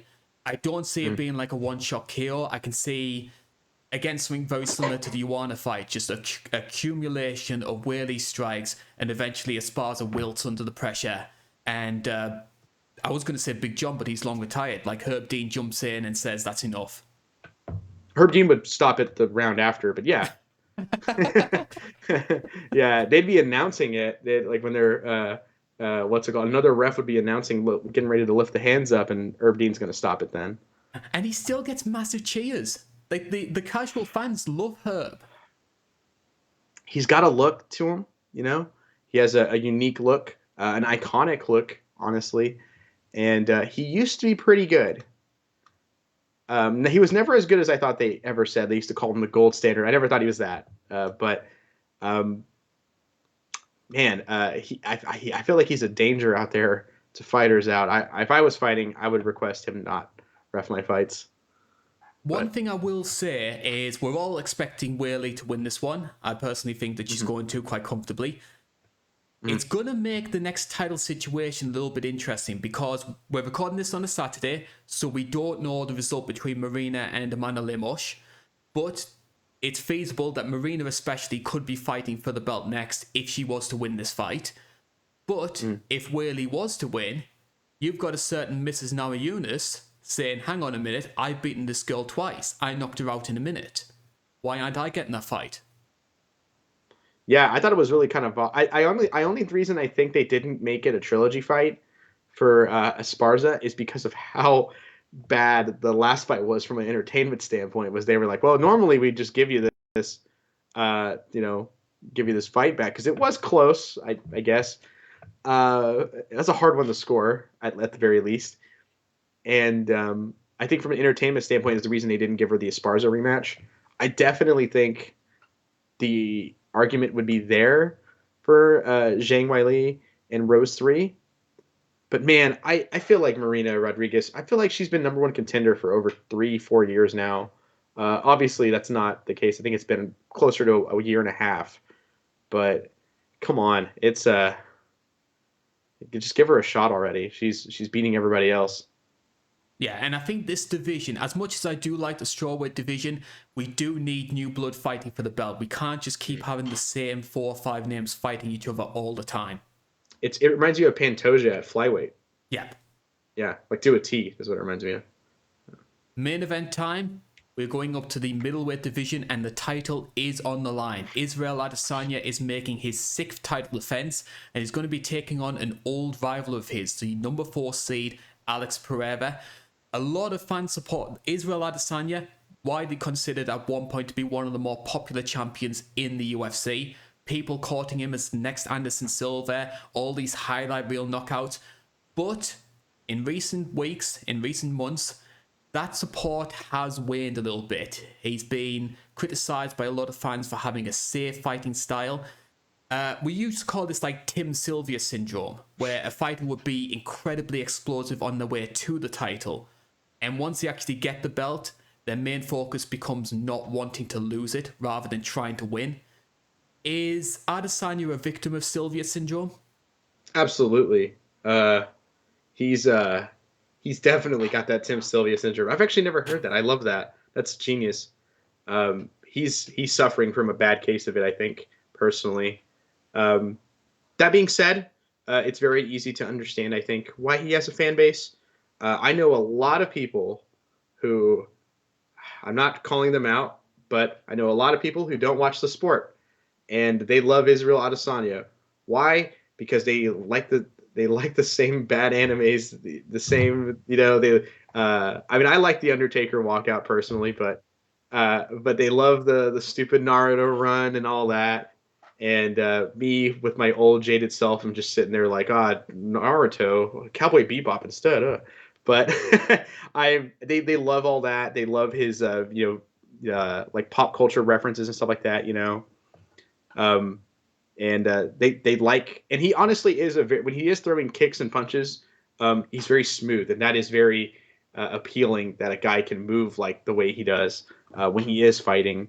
So they love Izzy, but I don't think they've ever actually watched a full fight of his besides the Yawn fight for this select group of people. So I understand the appeal of him, but I do think he's definitely gotten a little boring since he's gotten this belt. Like, I have to say, I have a very casual friend in my own personal life. Yeah. And he adores Adesanya. He just knows him as Stylebender, but he just absolutely adores everything about him. And he couldn't believe it when I said that Kamaru Usman had been a more entertaining champion than Adesanya was. Yeah, they all know him as Stylebender too. I have the one friend in particular I'm talking about is I have a couple friends that love Izzy. One friend in particular, at least he's seen Izzy fight multiple times, and he goes, "Oh, that was kind of boring, but I still like the guy." That's fair. But I have one friend in particular who I don't think has ever watched a fight, and was trying to tell me why Izzy dominated Yawn.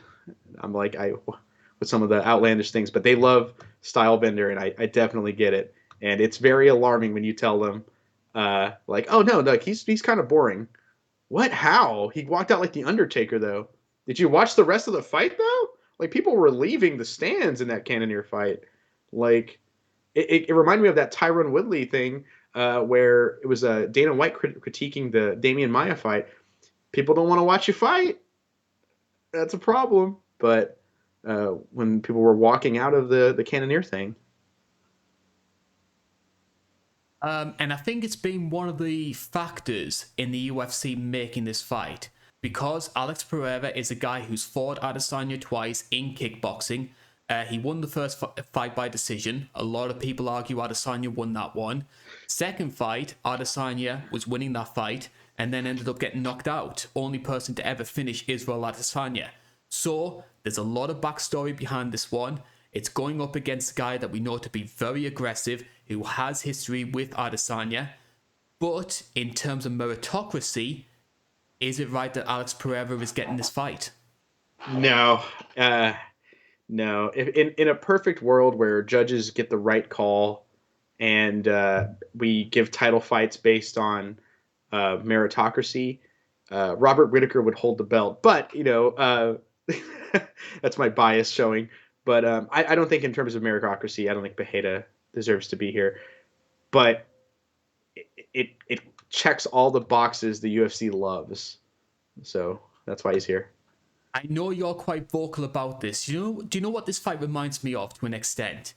It reminds me of Bisping Henderson 2. Because from a storyline perspective, that fight made a lot of sense because you had the first fight, Bisping getting knocked out brutally and now becoming champion. It's going to be Hendo's last fight. Bisping's going to be fighting in the UK for the first time. So you had a lot of storyline reasons to do that fight. And the fight played out fantastically. It was a very good fight.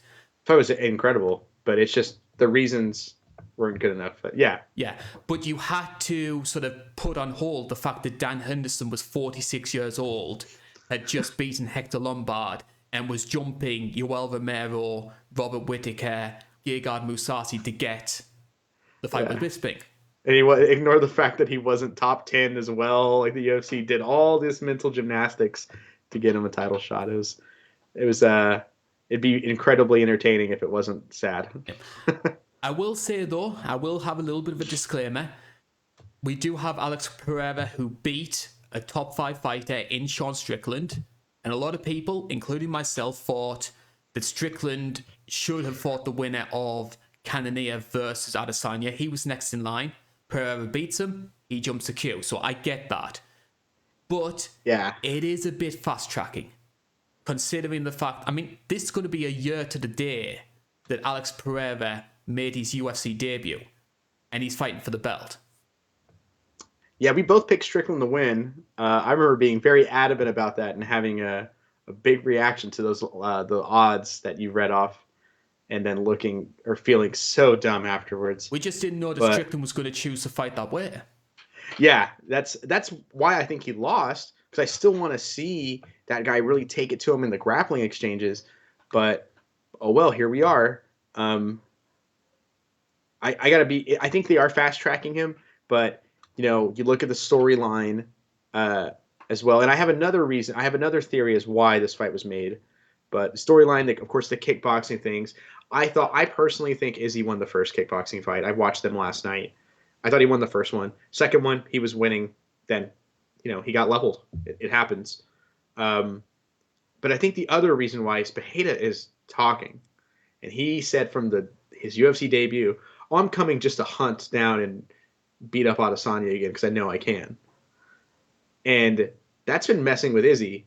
Like, you can tell it's been getting under his skin. Yes. Not like, it's not like, oh man, I'm having like, I'm not saying he has like cold sweats, but it's definitely getting under his skin and annoying him as it would anybody.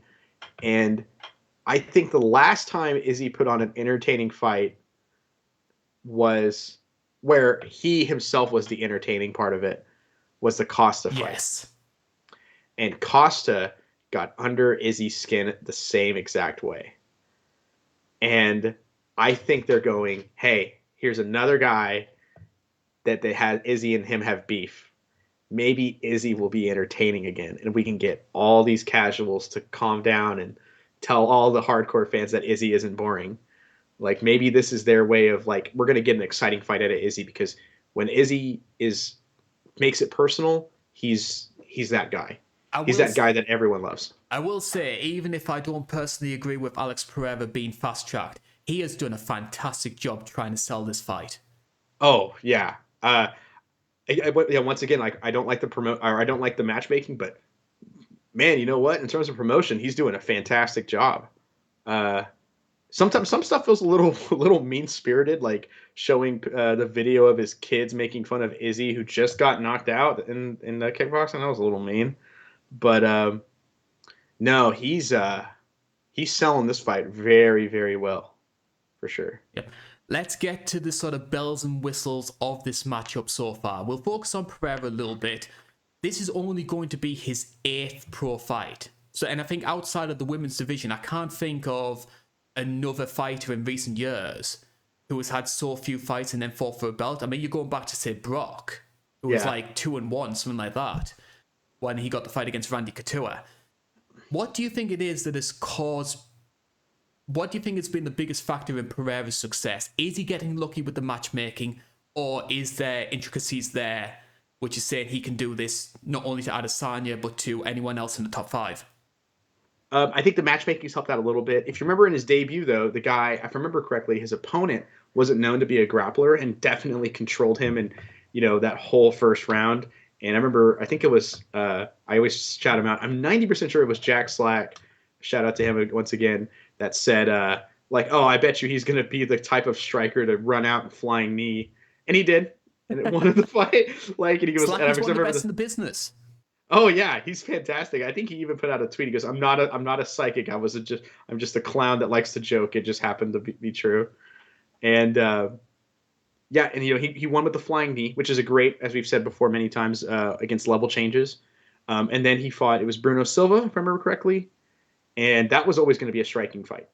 And he did a fantastic job at controlling the striking and kind of playing his own game, definitely utilizing his kickboxing experience to just kind of control and dominate the whole fight in the striking department, while still having that great power. And then Sean Strickland didn't wrestle him, and threw lazy jabs out and got clobbered by that money left hook. Walking down, hands beside his waist. Just, he reminded me of like the stance, and I like Sean Strickland as a fighter. The person, no comment, but it reminded me of that I think it was Ilya McFarlane when she fought the woman who just showed up. Soccer mom. Yes, I didn't want to say it, but yeah, the soccer mom that just showed up, and she's coming out throwing punches like that with her hands like right here. Definitely the Sean Strickland did against Pereira, but I think he's obviously very good, and I think you can make the argument that he is the best striker in MMA. I think the argument is somewhat there in terms of prestige and just how well he has looked in the striking. Like, he has looked basically untouchable so far in the UFC in the striking department. And it's the power as well.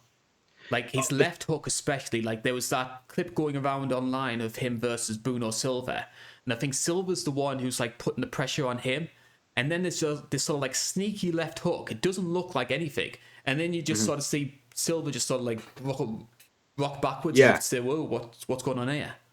Yeah, Silva had, like, was pretty animated facially in, like, replays of that fight, because he gets touched, and it's like, that didn't look like it had a ton of power on it or oomph, and maybe it just landed right.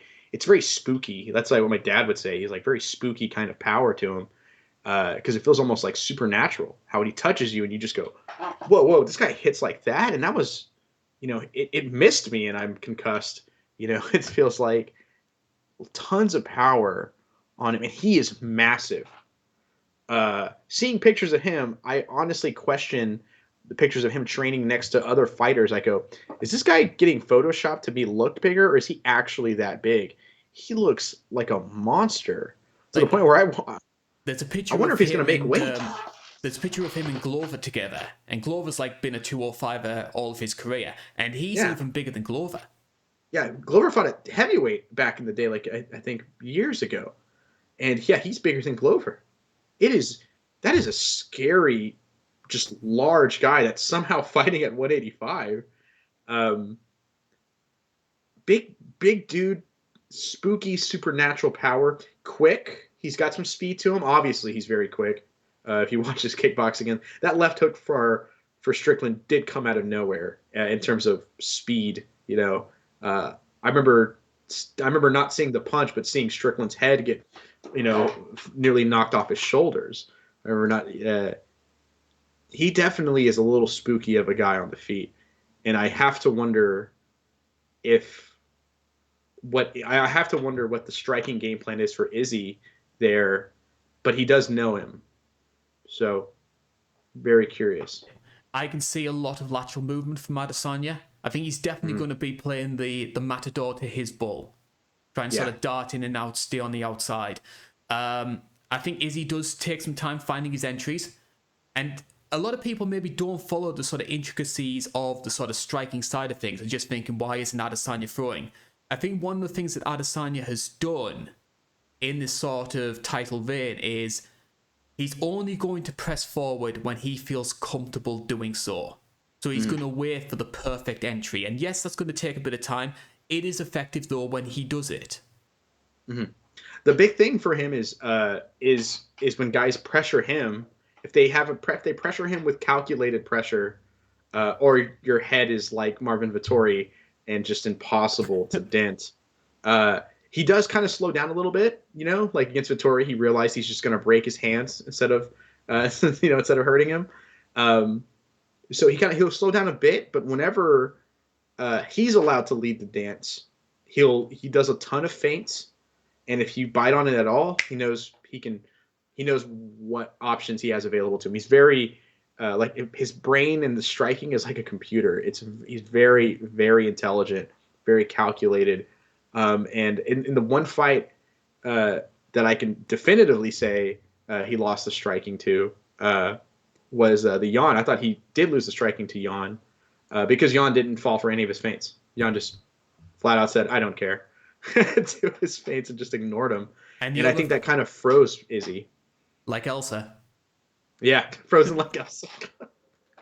I remember that. And the other thing that Jan did as well, which I think Alex Pereira might try and utilize in his game, he took away Adesanya's leg kicks. Mm-hmm. Check them all. And that's a big weapon of Izzy. That's like Izzy's third jab because he'll use an inside low kick based on what angle he wants to go to, and he'll use an outside low kick as a way of kind of keeping you in place. And that's like, one of his bigger long range attacks for him that are almost a little non-committal for him. And taking them away kind of takes away setting the dinner table for Izzy in a sense. A lot of people have put forward this idea as a possibility. I'm going to put it forward to you.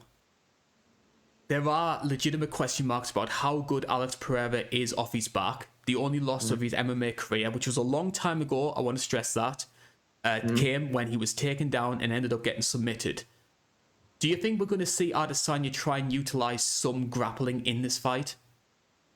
Yeah, I actually do. I could see it.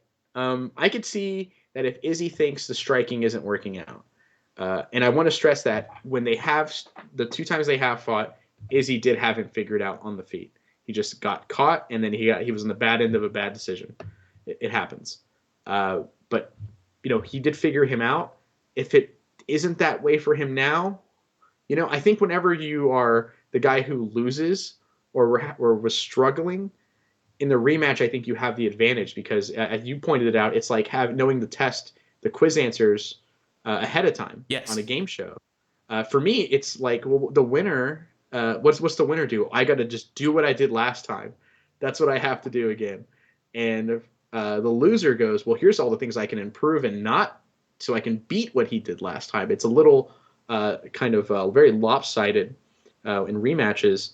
And funny enough, despite the fact that Pereira's up 2-0 on him, I think Izzy has that advantage. He knows what to expect more and how to play around it. I think he can, if the striking isn't going his way, I'd imagine he's like, okay, I can take him down. I got to stay on the outside, avoid a knee or an uppercut, and I can maybe clinch up. I can get a trip.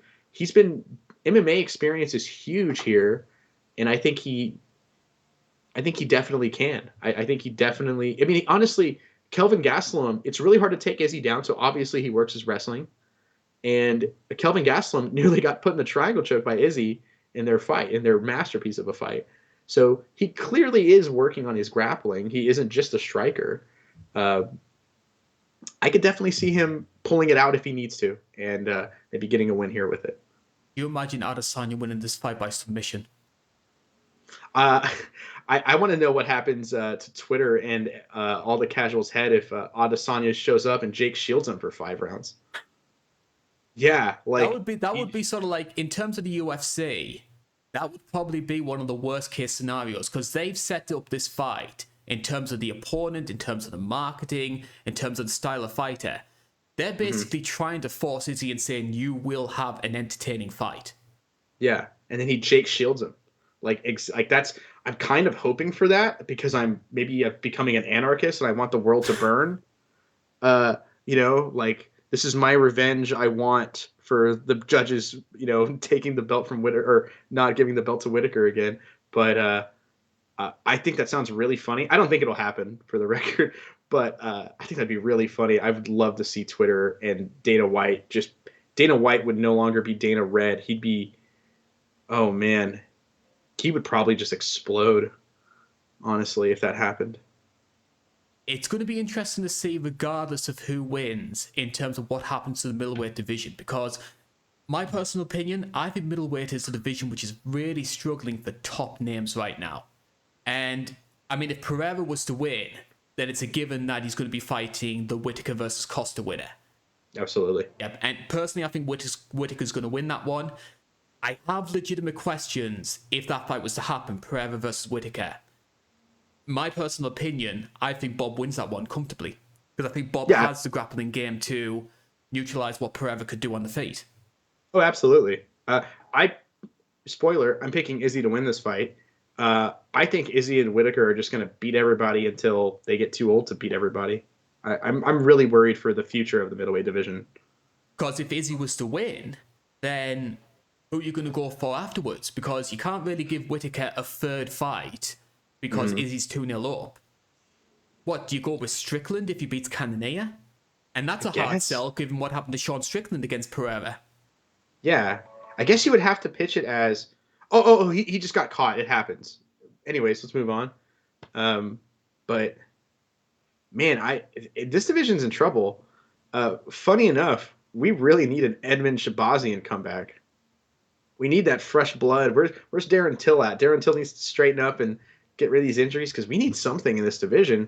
Because, I mean, like, when I think of the top contenders, I think of Marvin Vettori. He just got smoked by Whitaker really bad, and he's lost 2 to Izzy. Okay.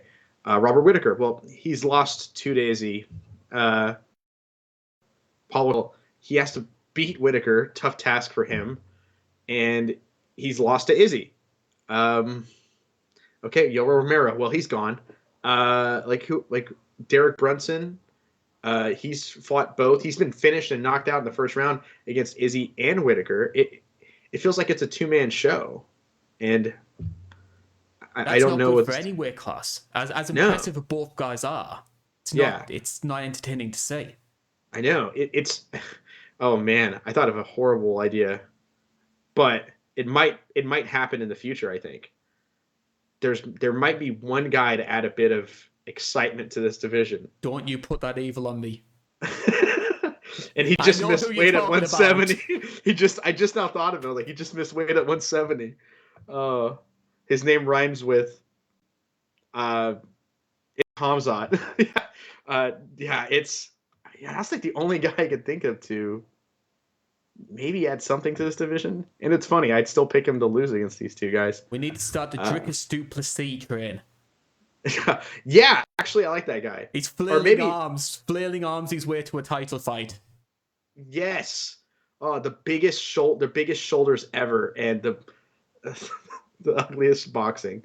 Maybe Roberto Soldic, he'll go to middleweight if he comes to the UFC. That'd be exciting, actually. So you're picking Adesanya to win this one? Yeah, I think he's going to stay on the outside and make this a boring 5-round fight. I can see something similar to what we saw in Glory in the second fight. I think Adesanya is going to have a lot of success in this fight, but that power of Pereira is something ridiculous.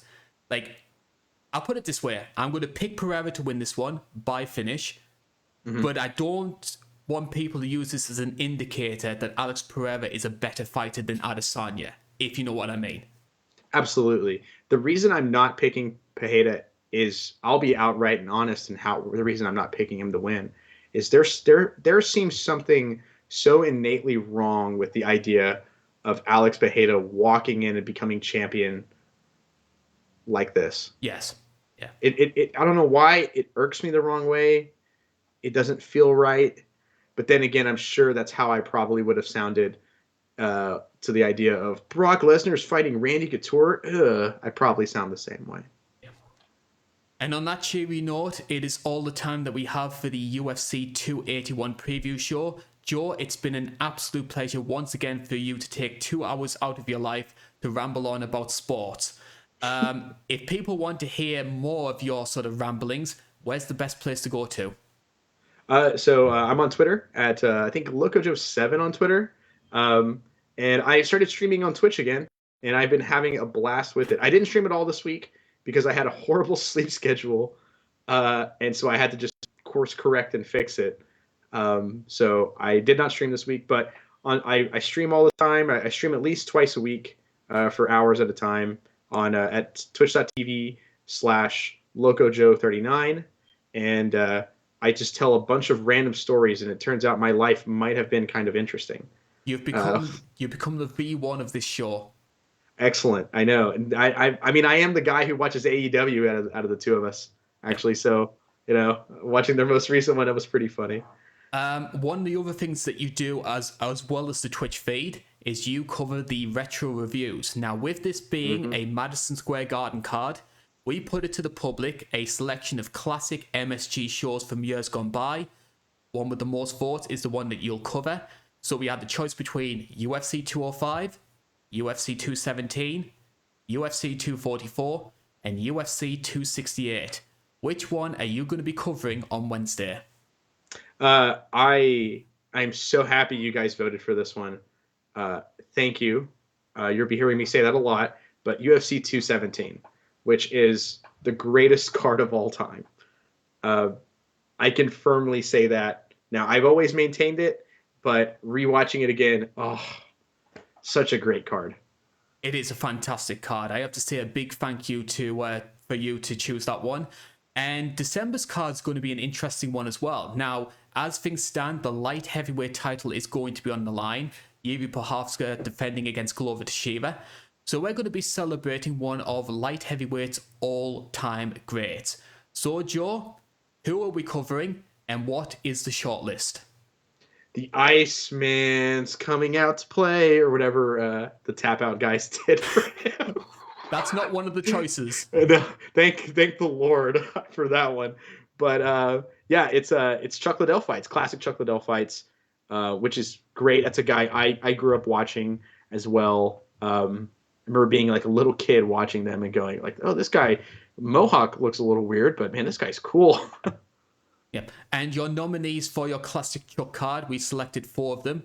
So your choice will be either UFC 47, which is his first fight with Tito Ortiz, considered one of the MMA's biggest grudge matches at that point. So it'd be good to see an old school card potentially. UFC 52, where Chuck finally wins the light heavyweight title up against Randy Couture. Also features Matthews versus Frank Trigg, one of the great comebacks of all time. UFC 66, the first million buy pay-per-view in UFC history, which was Chuck's rematch against Tito Ortiz. And UFC 79, where Chuck picks up the final win of his MMA career in an epic war against Wanderlei Silva. I made my vote, guys. Get out there and vote. I'm very curious to see what you think. Certainly so. I won't say what I voted for out of bias, but yeah, I have no shame about bias. Please choose UFC 269 when you get the chance. Oh. Just don't make me watch Tito Ortiz, Vladimir Matyushenko, and we're cool. Also, please never make me watch Conor Aldo. I'll be drinking in that retro review. If you do desperately want Joe to cover something, though, I think they've got themselves some ideas with you saying that now, Joe. You can do so on the Patreon page. You can make a nomination, and Joe will try and do his best to get that to you at any point that he can. We've actually got one Patreon nominee, which we will try and get to at some point. Yeah. I'm okay with revealing it if you are. I think we'll let the audience wait on that one for a bit. Fair enough. Shout out to him, our beloved patron who went ahead and donated for us. That was fantastic. Yep. Super cool. I'm fairly certain he's watching the show, and I'm fairly certain as well that you have enjoyed it. So thank you very much for tuning in. We've been rambling on for nearly 2 hours now. I desperately need to go to the toilet, so I'm going to be wrapping it up here. My name's been Carl Bainbridge. That's been Joe Neal. We hope you enjoy UFC 281, and we'll be seeing you again in a month's time. Bye-bye for now.